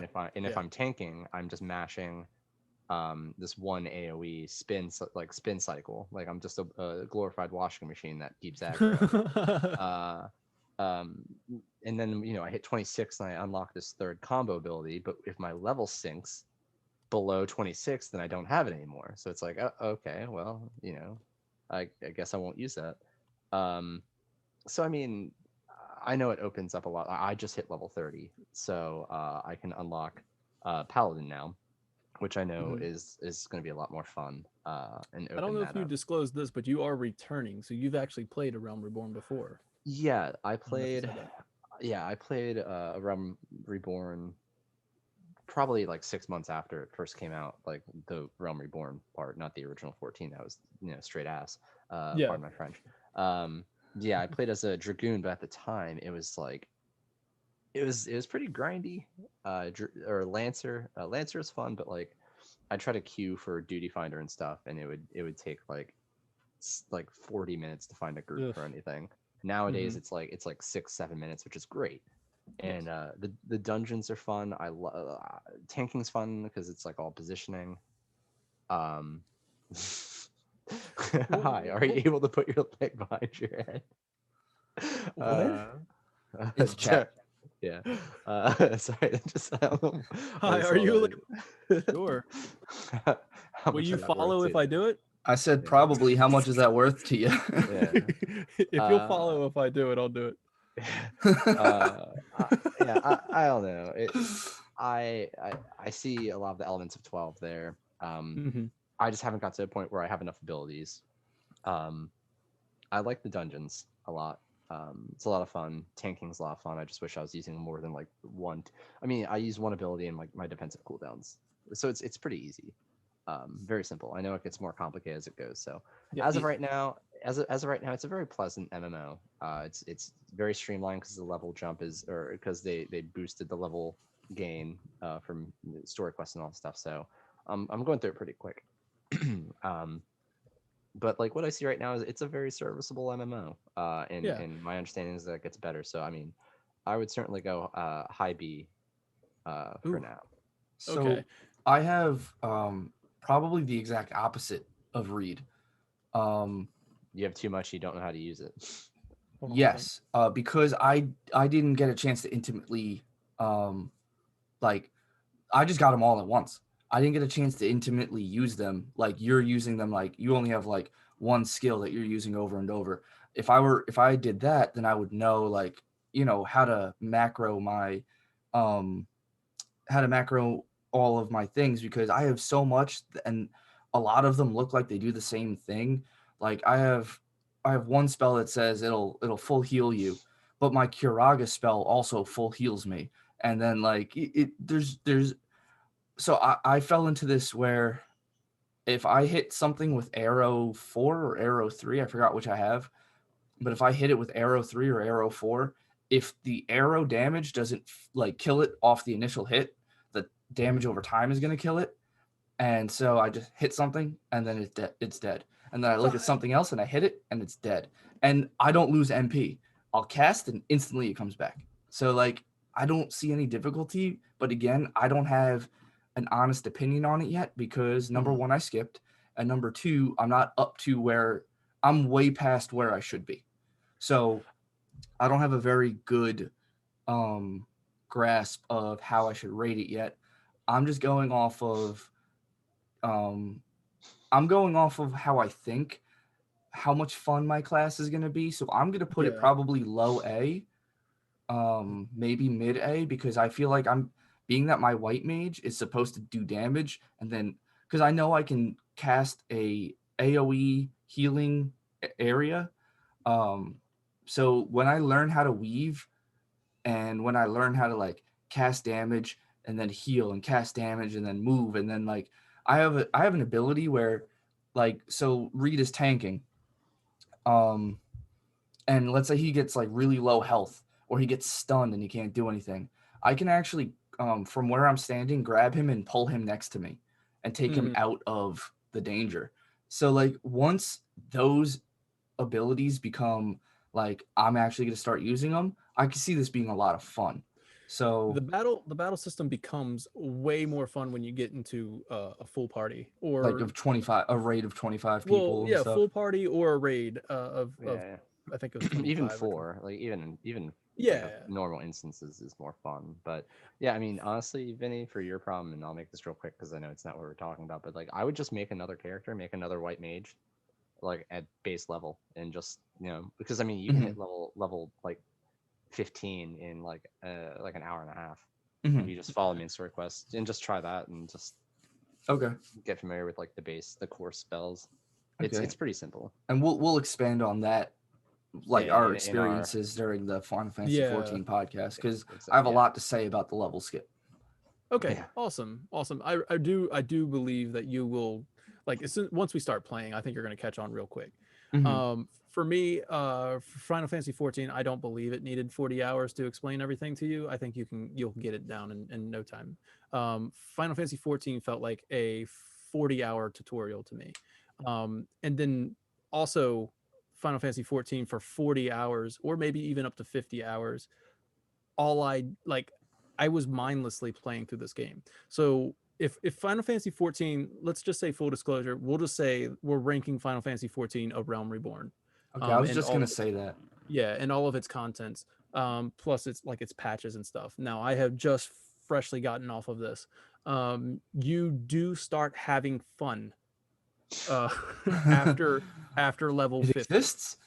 You do not have any fun with this game, or at least this is me speaking. Have you done like the daily roulette for like duty finder and stuff like every day? Yes. So I yeah, don't even I've know done what all that that. is. I'm getting I'm getting through it. I've just done the Crystal Tower, which honestly has been the highlight of this entire experience. The Crystal Tower has been really fun. That's the full super party, 24 players or whatever it is.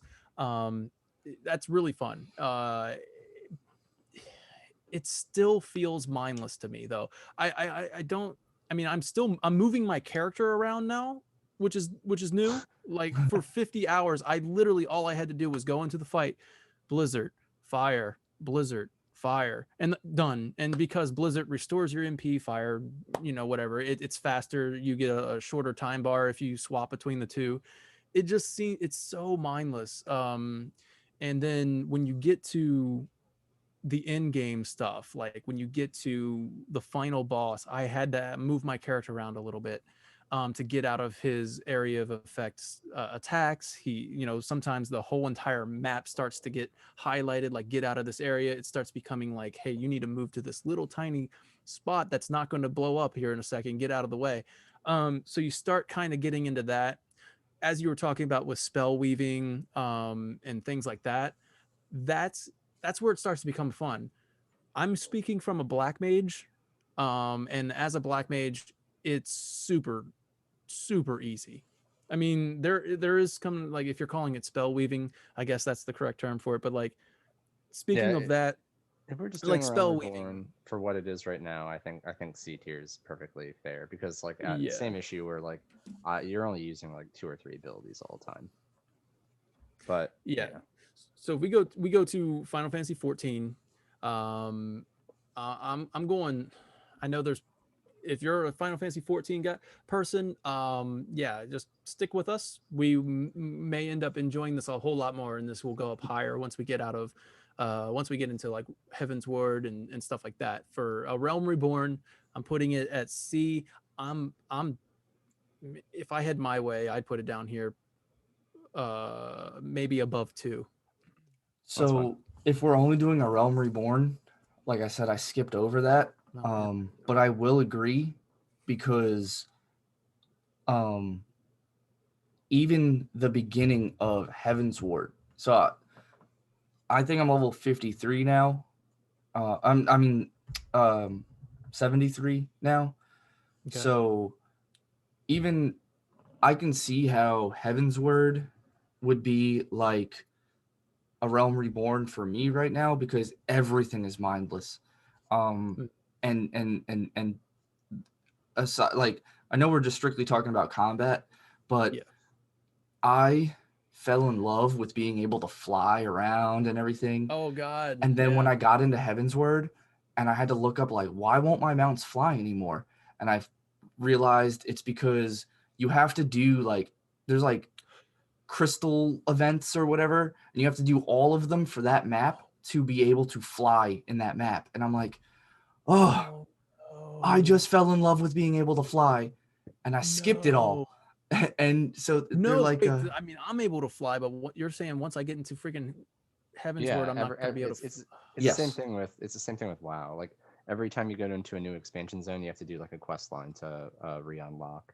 Yeah, but it's not just it's a quest line, but like from what I read in the guide, like the place I'm at is Cloud something. It's like a floating city or whatever. Okay. And not a city, but like a floating landscape. Mm-hmm. and everybody's flying around and stuff. I'm like, why won't my Magitech armor fly? Imagine doing that for 50 hours and you see just people flying, getting to your, and I'm like, hey, you look like you're having fun. I'm Yeah, just right. gonna run. But anyways, so we're dropping a Realm Reborn. I should change the name. It's not 14 as an entirety. A Realm Reborn plus its patches. We're gonna drop that in C tier. I want to put 2 above it. That's just me. Because 2 takes more thought. Honestly, 3 is more fun than it, but this is just No, me. whoa. Yeah, let's not say things we can't take back. Wait a Whoa. second. No. Okay, so guys, just viewers, if you're watching this and you're like, you love 14 because it is loved by many people, I understand if you're upset with the placement.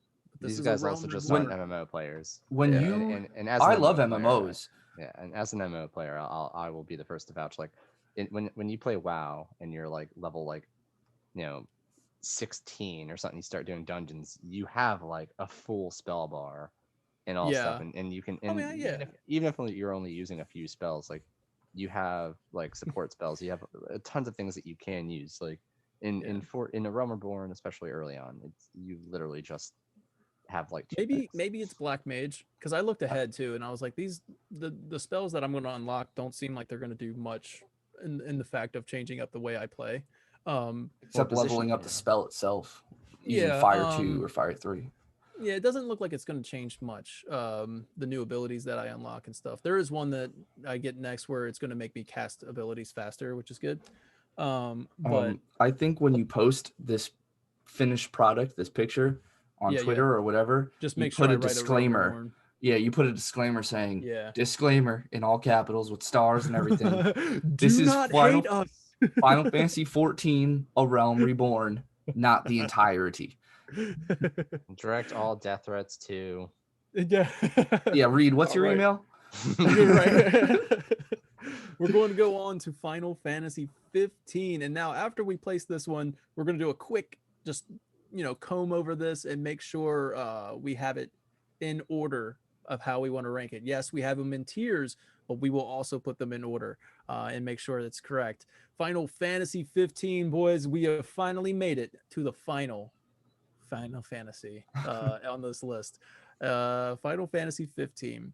The combat system in Final Fantasy 15 is pretty basic, right? It's pretty straightforward. This is active cross battle. So I guess one of the cool mechanics here is we have 2 HP bars. So you have your your normal like unarmored HP and then your max HP.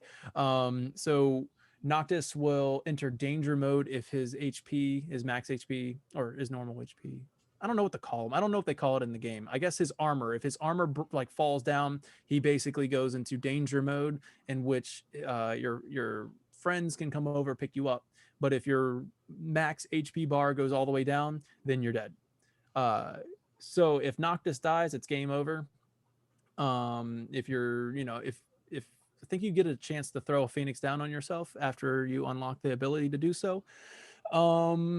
You get blindsided attacks. This is where it gets fun. So blindsided attacks and team ups called link strikes are a big part of Final Fantasy 15. So if you get behind an enemy and attack, sometimes if you're near a friend or it's just random, if you're near Ignis will come over and do like a link strike with you, which will do more damage to the enemy.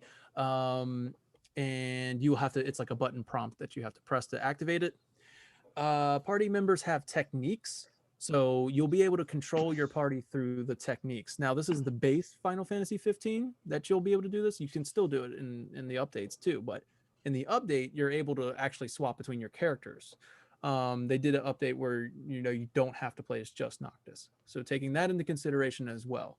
But the party members have techniques that you can unlock through Ascension, which is basically their version of the sphere grid. It's funny how the sphere grid was like the basis of everything that follows. Yeah, so the Ascension progression is where you unlock your techniques. And now these techniques will fill up during battle. They fill up gauges or bars that cost different amounts. So like a more powerful attack will cost 3. I think you can have up to 3 bars for your techniques for your friends.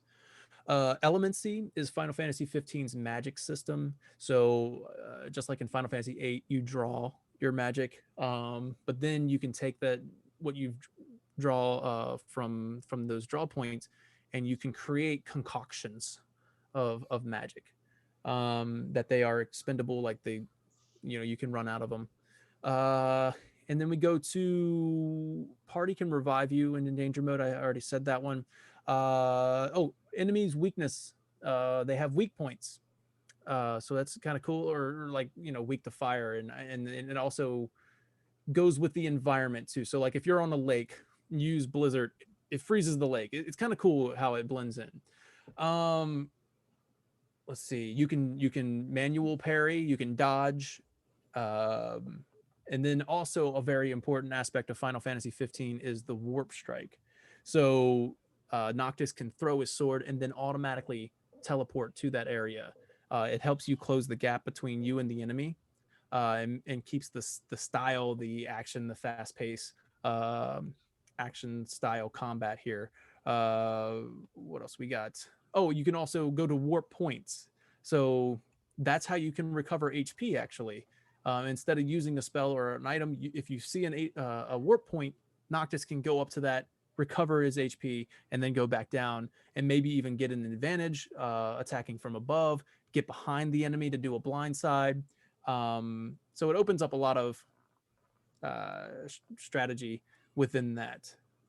You can freely swap between 4 different stances or styles, or weapons. I guess that's a better way. You can 4 different weapons for Noctis. You have swords, you have daggers, you have spears, and broadswords.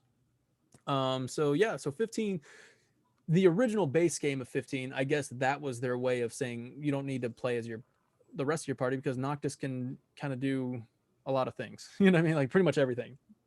But they do introduce that into the later patch. So 15, we got Vincent Graymore saying Final Fantasy 15 for Flashy gets S tier, but Super Eye Patch Wolf did a great job in analyzing why it is not that great.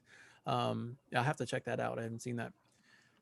So also one more thing though, if if you casted a very high level spell, couldn't you damage your teammates as well? If you cast it at the enemy and they were near the enemy, couldn't you hurt them as well? I don't remember that. I don't thought remember that being I a thought thing. you could cast and damage your teammates as well. I don't remember if I'm misremembering that or if I'm just Yeah, thinking of a different RPG that's similar. I don't remember that at all, but I could be mistaken. But yeah, so because that would really suck, because you're not in control of them. You don't know where they're at. Yeah, Vincent Graymore is saying you can freeze your freeze. members in the water and you could set Okay. them on fire. Okay, and that's kind of going along with the environment. Mhm. So if you cast Blizzard on a lake or whatever, then you made a mistake. Like you shouldn't have done that. I actually think that's on you. That's on the player. It's not on the AI, in my opinion. Like you don't have to be watching out for other people. Reed's got a bounce in a few. Okay, Reed, we're on the last one here, man. This is it. Oh, you're good. Okay.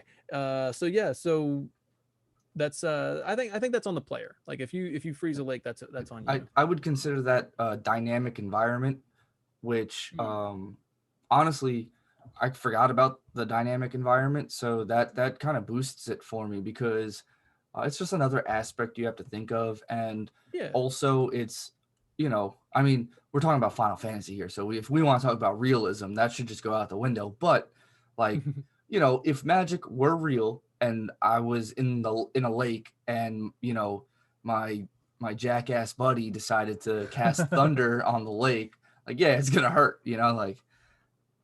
So I think that it's a nice touch, very nice touch, quaint. So what you're saying is, like, if you're in a bathtub and I walk in with a plugged-in toaster and say thunder, and throw it. I hope you have a Phoenix down. Yeah. Baby Seal says Oh wait, first of all, First Encounter says gotta run, friends. This is really cool. First Encounter, thank you so much for sticking with us Yeah, thanks, for buddy. most of this entire podcast. That I do really appreciate that. Thank you. Awesome, man. Thank you for tuning in. And then we got Baby Seal saying the feel of combat was unparalleled in points. I remember literally hyperventilating during the Titan fight. However, for a variety of clunky design reasons, those moments were a bit limited. I still think that this is A plus tier though. It proved that Final Fantasy could in fact be action oriented. The scale was unprecedented. And speaking of scale, Don Tilhas says summons were awesome, but the conditions needed for them to appear were dog shit. And I agree. Like Hey, we're done. yeah, we're dog shit. I barely used them because they were so uh Random or just situational. Like situational. when I wanted them, I didn't have them. And then when they would appear, it's like I might as well use this because there's no other time I'm going to be able to use this, even though I can win this fight no problem. You know, it's like I'm just going to do it because I want to see it. Yeah, yeah, exactly. I think you miss out on some of the summons anyway, just because well for me, I personally, you're talking about getting overpowered to the point, it's not story gated at all. You just get overpowered. um I did all of the side quests, like literally all of the side quests while in the larger open world before going to Altisha. So that was just kind of like once I started getting to the end game stuff, I was just running through it. But yeah, so I didn't really get to experience very many summons. I wish this game would have come out with a hard mode. But anyways, I really really enjoyed Final Fantasy 15. Um, I love the combat. Like Baby Seal said, it did prove that Final Fantasy can go into a more action oriented um, combat style. Baby Seal also further says, I like the idea of situational summons, but they fell flat in terms of actual use. Like when they showed up, it barely altered the course of the fight. Yeah, I think just trying to true. 7 Remake probably did situational summons the best. Yes. Yeah. Oh, Yeah. absolutely. Like Final Fantasy VII Remake, just God, it built off of taking Final Fantasy 15 and saying, okay, we can do action, but we can also We can do it blend that better. with our classic feel of a Final Fantasy game. Whereas 15 had those elements with the techniques of your party member. They had the hints of classic Final Fantasy in it. With the techniques from your party, with their bars filling up. Yeah, I mean, I think we're talking Final Fantasy VII Remake. Obviously, is leaps and bounds. I feel like better than this, but combat style. But I really enjoyed Final Fantasy 15. I feel like it's super accessible for anybody who's trying to jump into Final Fantasy for the first time. I think 15 is a good place to start. But yeah, so I mean, I don't know, battle system though. We're trying to keep it battle system. What do you guys? Where do you guys rate this? Baby I say Seal, A Vincent, plus. Don. A plus. Yep. A plus. I think Okay. Final Fantasy 15 is a nice blend of difficult if you want it to be. There are ways to break the game early on, but it had the weapon swapping and the weapon swapping like I don't know if you noticed this, but the weapon swapping was basically your agility bar. So like that, that broadsword swung really slow. Yeah. So, where you would have, 2 turns, that broadsword was really 1 turn. So that was like, your agility meter right there. That was did a lot of damage, but it kind of leaves you open. Yeah. And which if you were good enough to sync that attack with the attack of somebody else, it 15 had blended a lot of good. It took a lot of good from all of the good of the Final Fantasies and then mixed it together in the combat system. And then that warp mechanic was very elegant. It was like, it kept with the pace of the battle. You didn't have to stop and heal. You would warp, and then you didn't have to stay there for very long. You would warp, heal up a little bit, go back, do some more attacks, warp, heal up a little bit. You know, Yeah. it kept with the ebb and flow of the battle. So that was really well. That was done really well. So that's why I'm putting 15 at A, like top A, Okay. because it's the good mix of challenge, fun, and usable systems. I don't think anything was really neglected when I played. Okay. And then also I think it's worth noting that in the update, you do, like I said earlier, you do get to play as your other, Choco Bros. Mhm. So you can Choco kind of go Bros. over, you can kind of go over to Prompto, and then that turns into a shooter. Like, you know what I mean? Like, then you can start shooting. You can switch over to Ignis and Gladio as well. So yeah, man, 15 was super fun. So you said high A. It looks like Baby Seal saying above 5. And then okay, Vincent says low A. The fact that you could potion to get yourself back in the fights, to brute force basically all fights, was not great. And Don says A as well. So we're in the right category here.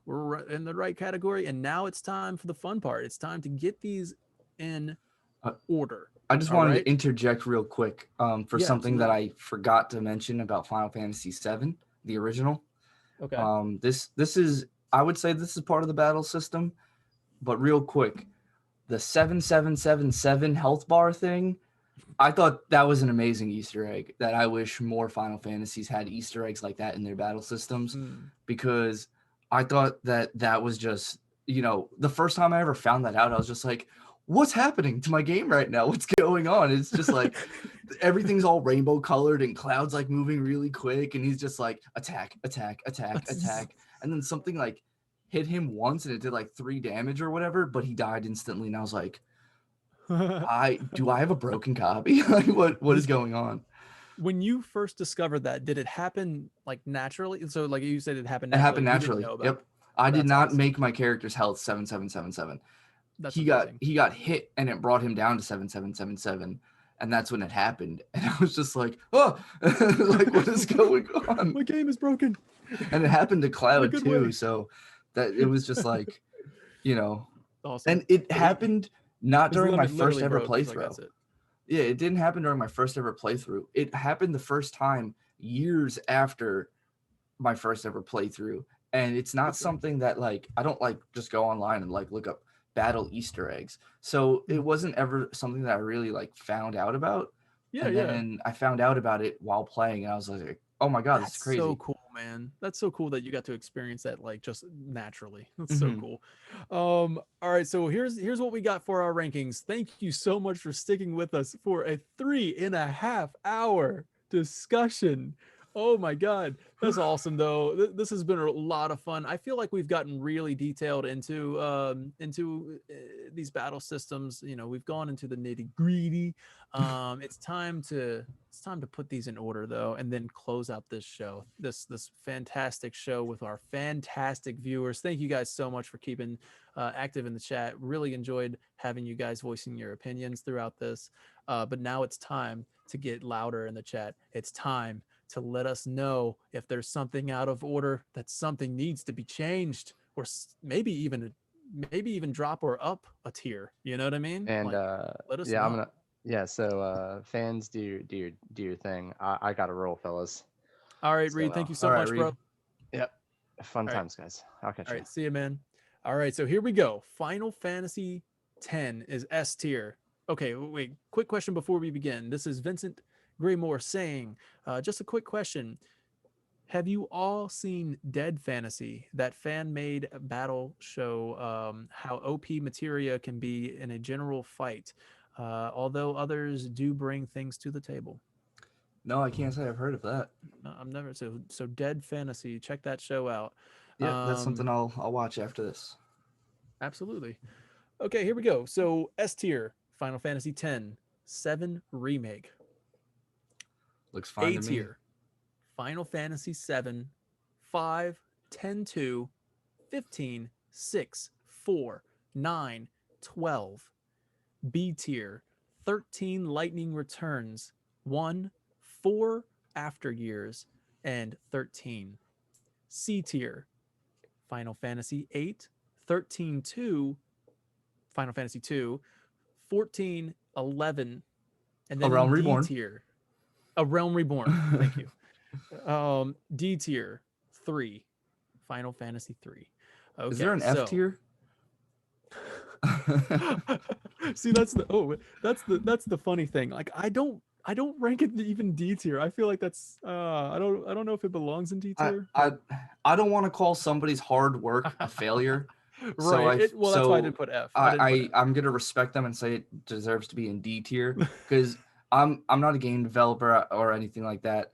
I'm not even a game critic. So Mhm. it is not my right to call somebody else's work a failure. So Right. I just went ahead and left F off the list. So like yeah. D is not an F. So it's not a failure. It's just yeah. Didn't execute what it was trying to do like in the best ways. So Final Fantasy 14, look how they massacred my boy. Remember, it's just a Realm Hmm. Reborn. This is not the This is entirety. a Realm Reborn. No No Jet Robin. tactics. We didn't include tactics or Type Zero or anything like Yes. that. I feel like tactics would be S tier if it was on this list because tactics, War of the Lions was just an amazing strategy game in its own. Yeah, I can do my own podcast on War of the Lions. That's yeah, man, I such a good freaking game. love Tactics as well. No, so Final Fantasy Tactics, any spin-offs like that, we didn't really include though. These are the mainline games with their sequels, excluding Final Fantasy 12 Revenant Wings because that kind of is a little. It's like it doesn't. I don't know if that's the combat was way out there, completely different. And plus it would probably end up on like D tier. But anyway, so we got this is what we're looking at right here. Vinny, we got final. Let's start at the top. Let's Okay. start from the top. Final Fantasy X and Final Fantasy VII Remake. Do you agree that 10 is higher than Remake? Um, I do only because I'm more excited to play through 10 again than I am 7 Remake, and I played Mhm. them both at the same time. I just love 10. This might be biased, but I just love 10's combat system, leveling up system. I mean, you know, I might be one of the only people who actually enjoyed grinding the monster arena to delete Yeah. all the spheres and then replace all the spheres with max level spheres. Like I enjoyed that. Mhm. Um, Just so because that of the just combat, and that's a testament to the combat. Like yeah. it was that fun to do.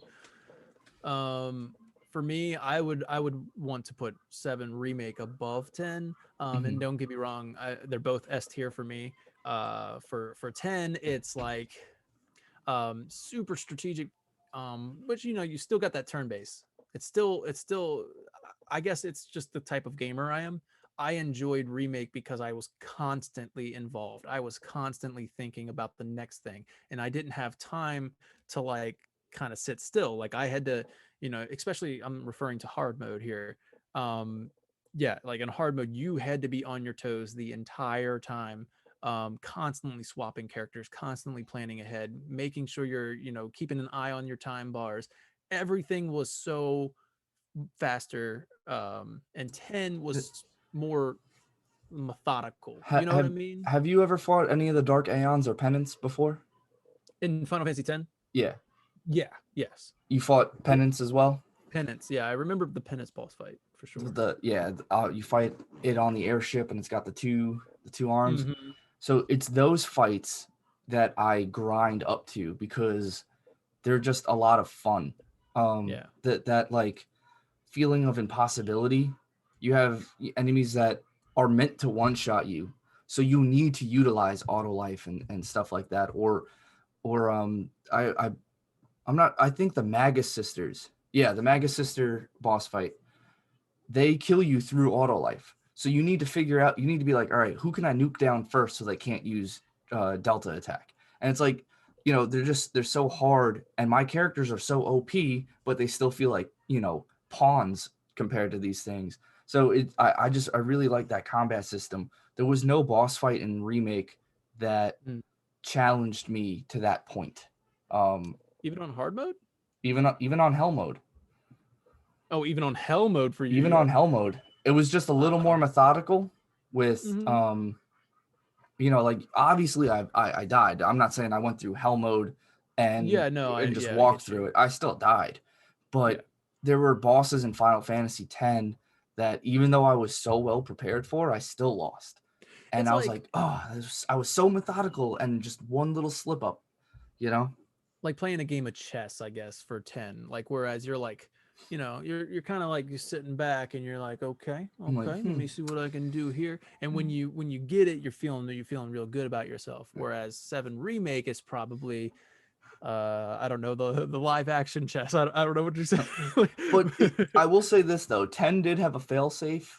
If you couldn't beat a boss, you could just Yojimbo it, and You just Zanmato would kill anything in one hit except for Jecht or Unalesca because they have more than one form. It would instantly push you to the next form unless they were on their final form. Found that out the hard way. I thought I was just doing a speed run and I used Zanmato on Unalesca and I was like, all right, fight's done. Nope, part 2. I was like, oh damn it. So, chat, please help us out with this one. We're at a crossroads here.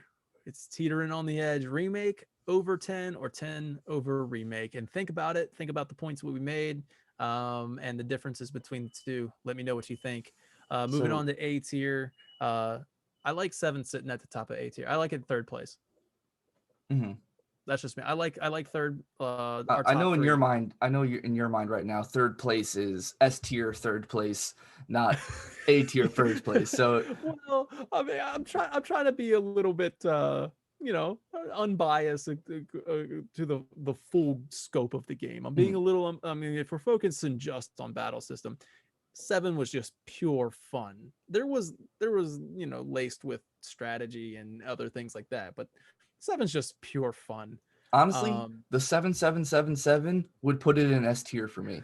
I will accept S tier strictly because of the 777 and how much like that just that feeling it gave me of finding mm, something out that none of my other friends knew that was almost so impossible for me to replicate that I was called a liar. They were like, what are you talking about? And this was like the early days of Google and like game facts and stuff, and couldn't find it on the internet. And I'm like, dude, I'm telling you, I'm really telling you the truth. Like, this happened to Cloud went me. crazy. That's cool. Yeah, Easter eggs and stuff like that definitely need to be incorporated more often. I love it. So Final I'll Fantasy accept S five. tier. Final Fantasy five for fourth place. Does anything after Final Fantasy five look like it should be better than five? I had more fun with 13 with 10 part 2 than I did with 5. Okay, I remember I wanted 10 too in S tier you because it did. was Yeah, so you much definitely fun. did. But I will swallow that pill and leave it in A tier. But I do think it was more fun than any of the other ones in A tier. Mm, okay, that's fair. I like see like five. The reason why I kind of like it above 10 too, like to Reed's points where they did the job. It's like probably the perfect job system in any Final Fantasy.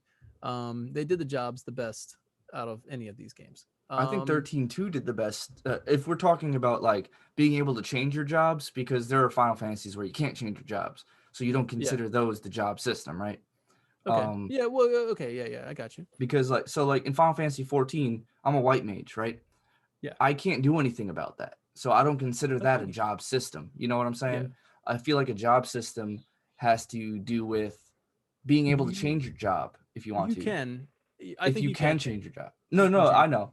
But I'm just saying, like, that's why 3 is horrible because you could change your job, but they don't Oh, want you but you to. get penalized Yeah, on they it. don't Yeah. want That's you why. to. 10.2 wants you to change your job because changing your job in the Is middle of strategic. battle actually makes you stronger. So, and it was just a lot of fun Hmm. in battles, and Hmm. you know, just a giant metal chicken. The giant metal chicken. Come on. I'm gonna come back to this top five Okay. because right now I'm feeling okay with the top five. 10, Final Fantasy 7 remake, Final Fantasy 7, Final Fantasy 5, and 10 2. Wow, 7 and 10 are really just they ended up just being up there, man. It's just the way it is. They're great games. Final Fantasy 15 comes out in sixth place. Do we believe 6 or 15 is better than 6, 4, 9, or 12? I think 15 belongs in the top 5. All right, so my top 5 would be 10, Remake, Mhm. Part 2, 7, 10-2, 15. I And might not even put 15 in front of 10-2. and bump 5 down. It's a 6th, yeah. Wow. I like 15 in the top 5. It is a lot of fun. Now, if you can give me, if you can sway me, or if the chat has anything to say, okay, chat. So I would, all right, so go ahead and put 15 in the top 4, Okay. and then 10, 2, and 5 are going to battle it out for the top 5 slot, and I will accept where 10, 2 like lies. So 10, 2, and 5 are going to battle it out. But we can move on until chat gathers their thoughts, or we gather our thoughts on that. Okay. We got 6, 4, 9, and 12. That Reed really vouched for 12 here. For me, I don't think it belongs up here, but Reed really enjoyed 12. So I'm not going to go back on what he was saying. I guess. I'm not going to move it up or down. I think it should remain at the very last spot in A. Okay. I definitely had more fun with 6, and I'm not even a big fan of 9, and I had more fun with 9 than I did with 12. 9, I think is in a good spot.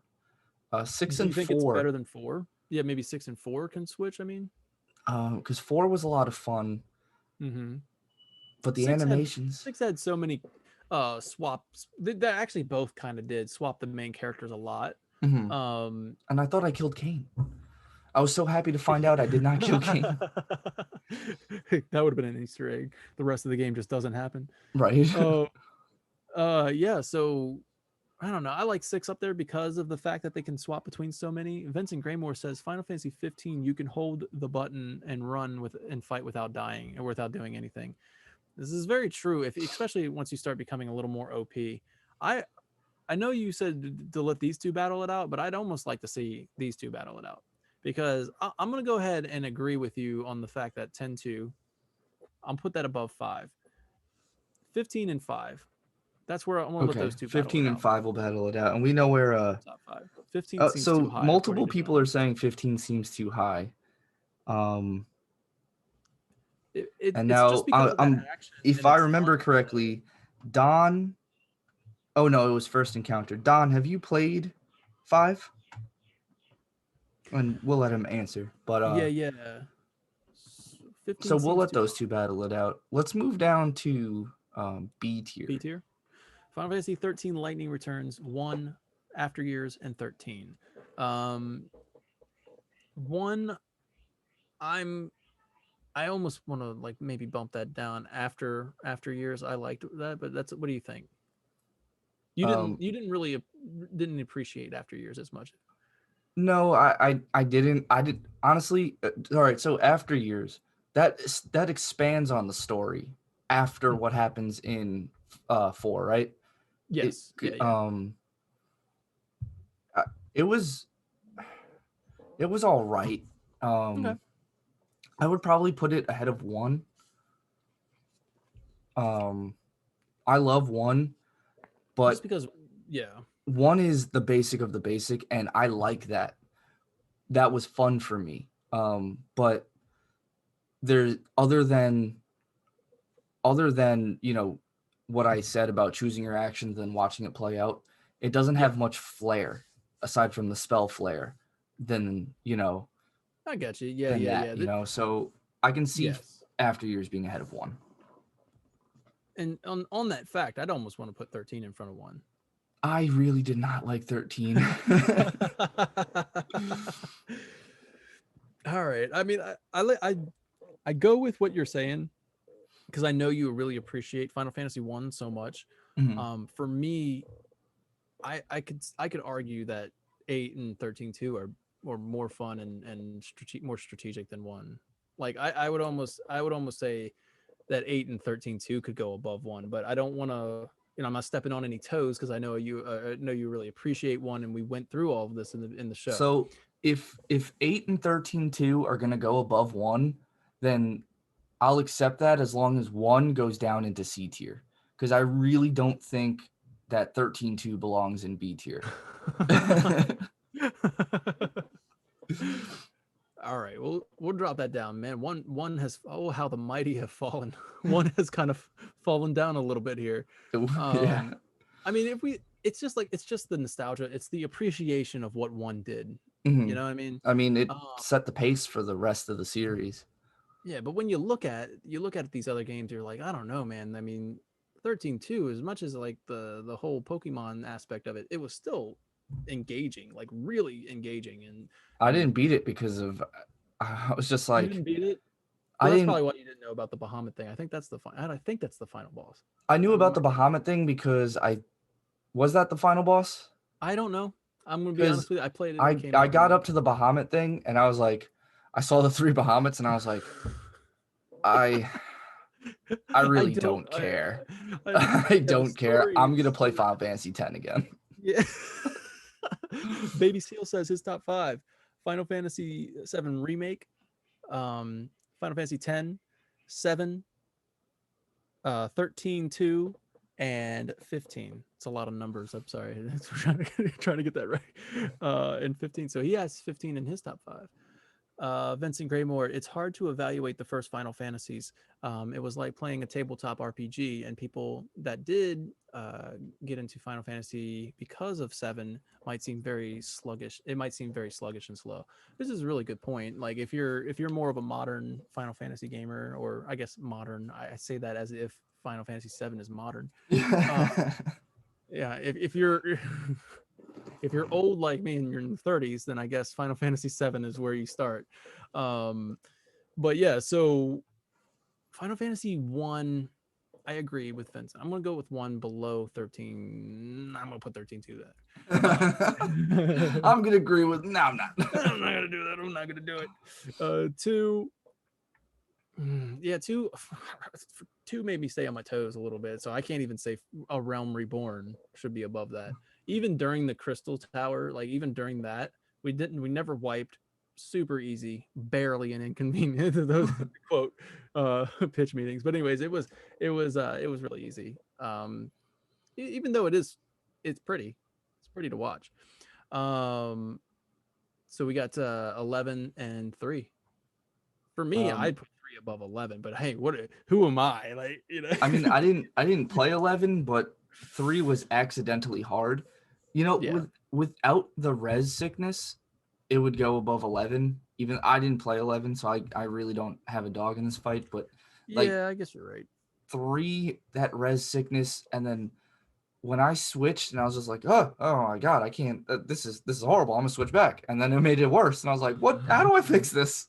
It was I just remember bad. doing that without having any like knowledge of like that was going to happen. Yeah, you know what I mean? Like any knowledge of really stats and stuff like that. I was playing on my DS.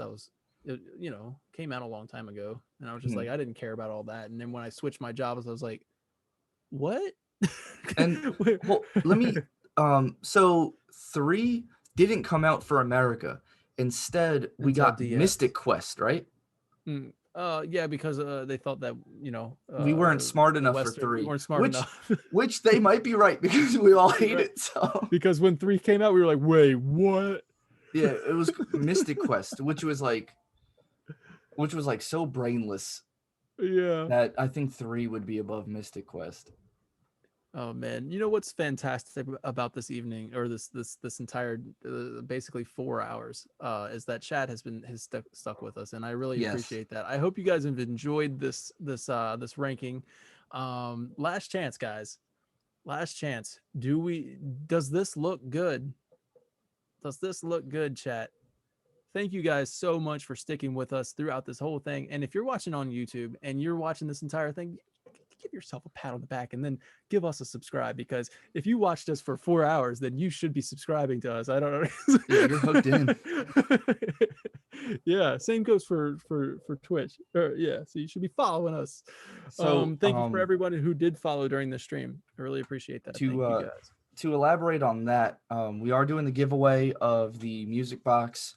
Probably going to be doing that live, and it's only going to be for people who are following us on Twitch. So you have to be viewing live, and also a follower, and then your name will get put into the random number generator. And there's 2 of them, so 2 people are going to be selected. So Oh, awesome. yes, 2 Aerith music boxes going to be given away, guys. So that's yes. exciting. All right, so here we go. Are we finalizing this, Vinny? Take another look at it, man. I'm okay to finalize it. Let's finalize I'm this. looking. I'm happy where 10-2 landed, because I thought I was gonna have to put my boxing gloves on and really fight hard, because I know how it's like widely unpopular that 10-2 just is atrocious. You see what, and then I'll kind of go back up to our top real quick, because I do want to kind of throw this out there. It might help with decisions against Remake. These are 2, like, I feel like 2 totally different styles in a way.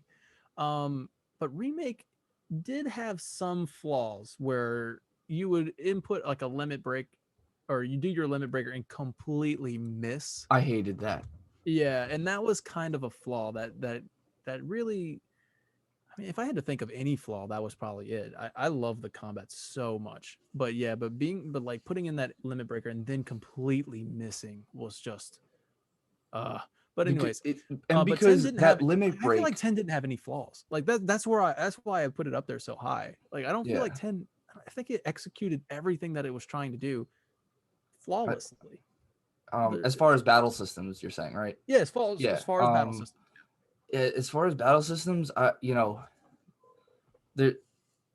they're like, even on the PAL version, where there's the American version, and then the PAL version has more skills and abilities you can learn, like Pilfer Gill, and you can, instead of getting an item, or you can force a monster to drop a specific kind of sphere. Those weren't used that often, because when you need the spheres, if you're grinding, you'll have them. But other than that, like the sphere grid, I think was perfect, and you have a choice between standard sphere grid and then expert sphere grid, and expert sphere grid. Remaster. Yeah. Well, actually, it's the HD remaster is the PAL international version, and then with updated graphics. But everything in the HD remaster, you could have actually gotten in 2001 with the PAL international version, just with the really grainy textures and stuff. So, gotcha. Like I really think that Final Fantasy X hit the mark as far as, and it would be fun to revisit this after playing through 16 and seeing where 16 lands. Oh yeah, I'm excited. And also, I want to see how Final Fantasy Fortnite, Final Fortnite stacks baby. up, and then we got a First Soldier. Well, that is First Soldier, Final Fantasy Fortnite. I think we'll. And then Ever Crisis. At this point, they probably wouldn't go on with this. I don't know. Okay. So yeah. So Vincent says, yeah, expert sphere grid makes this game, S tier. So. All right, so looking over it one more time, I want to make sure we got this straight. Our top 5 is Final Fantasy X, Final Fantasy VII Remake, Final Fantasy VII, Final Fantasy X-2, and Final Fantasy V. Sounds good. That's our top 5. That looks good. It looks good to me too. It has a little bit of a blend of everything, honestly, too. That's what's really cool about this. Yeah, you have retro, then you have like retro, and then 2000 modern, and then oh my god, today. Is it one of each besides Command Synergy, I guess, which is kind of technically an ATB, but like you have traditional, you have turn-based, you have ATB action, you have ATB, and then you have the conditional. No, conditional is 10. No. This is active time battle too. This is ATB. Okay, never mind then. But we have a turn-based and active time battle, and then an action turn-based. It's like the best of all of their classes we have in the top 5. You get what I'm saying. You get it. But yeah, that's what's really cool about Final Fantasy in general, man. So vastly different. Variety. Yeah. So there it is, everyone. There it is. Our ranking of Final Fantasy battle systems by the game and their unique takes on the battle systems. Thank you so much for watching this video. Oh my God, you guys have stuck with us for the longest podcast that we have ever done. And I've really enjoyed the discussion. This is going to be one of those that you're probably just going to have to listen to through multiple days. And if you gotten to this point, you have. Before we leave, I yeah. just want to say we are. I'm going to be starting the live stream of my playthrough through Final Fantasy One soon. It's going to be on Twitch, and it's going to be a challenge run. So we haven't decided what challenge run we're going to do. So we will take suggestions, probably at Final Fan TV at Twitter. Just at us and say, just comment or get in touch with Daniel, or just say what you want to see for that challenge run. It could be something you make up. It could be something that's already been done. It could be super hard. I can't promise if it's super hard I'm going to get through it, but I'm going to do my absolute best to do the challenge run that you guys suggest. So thank you for that. Very much looking forward to that. That's going to be part of our Seasons of Final Fantasy. Vincent Graymore says White Mage Challenge. Do you want to do that to yourself again, Vinny? That was going to be my default. If blindfolded. Nobody blindfolded. Should I walk you through it? Like go up, stop, turn left, pivot. Pivot. I mean, I could do it blindfolded. That's going to take an extremely long time. So that's up to people if they want to watch that. But so all of that's going to be part of our Seasons of Final Fantasy content coming up. This is basically a formal announcement right now that this is what we've been working on. So we have Seasons of Final Fantasy, starting with, of course, Final Fantasy 1. So with Final Fantasy 1, these challenge runs will be on Final Fantasy 1, all the live streams. Our other shows, we're going to have like little short form content, such as like little 5-minute funny videos, 5-minute informative videos, whatever. It's all going to be focused on Final Fantasy 1. And we got a couple things planned. Hopefully they pan out, and it'll be exciting. Should start March 1st for all of that. So that's exciting, man. The Limit Breaker plays Final Fantasy 1, and we're going to figure out what to do blindfolded. Maybe. All right, guys, here it is for one final time. Final Fantasy 10, 7 Remake, 7, 10 2, 5, 15, 6, 4, 9, 13, 13 Lightning Returns, 4 The After Years, 13, 8, 1, 13 2, 2, A Realm Reborn, 11, and 3. There it is. Okay, guys, thank you so much for watching Final Podcast. Oh my God, this is the longest one, but you guys are amazing. Thank you so much for all of our new followers, and thank you guys for sticking with us and keeping active in chat. That was a lot of fun, guys. All right, we'll see you guys. next. Actually, you know what? Making the announcement now. Tonight, please come back to Final Fan TV Twitch. We're going to be talking with Baby Seal, possibly Sleep Easy, and possibly Audrey. She said she may be able to stop by.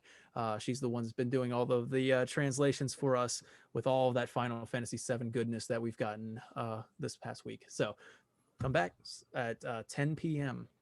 10 p.m. We'll be on that. So thank you so much for watching. We'll see you next.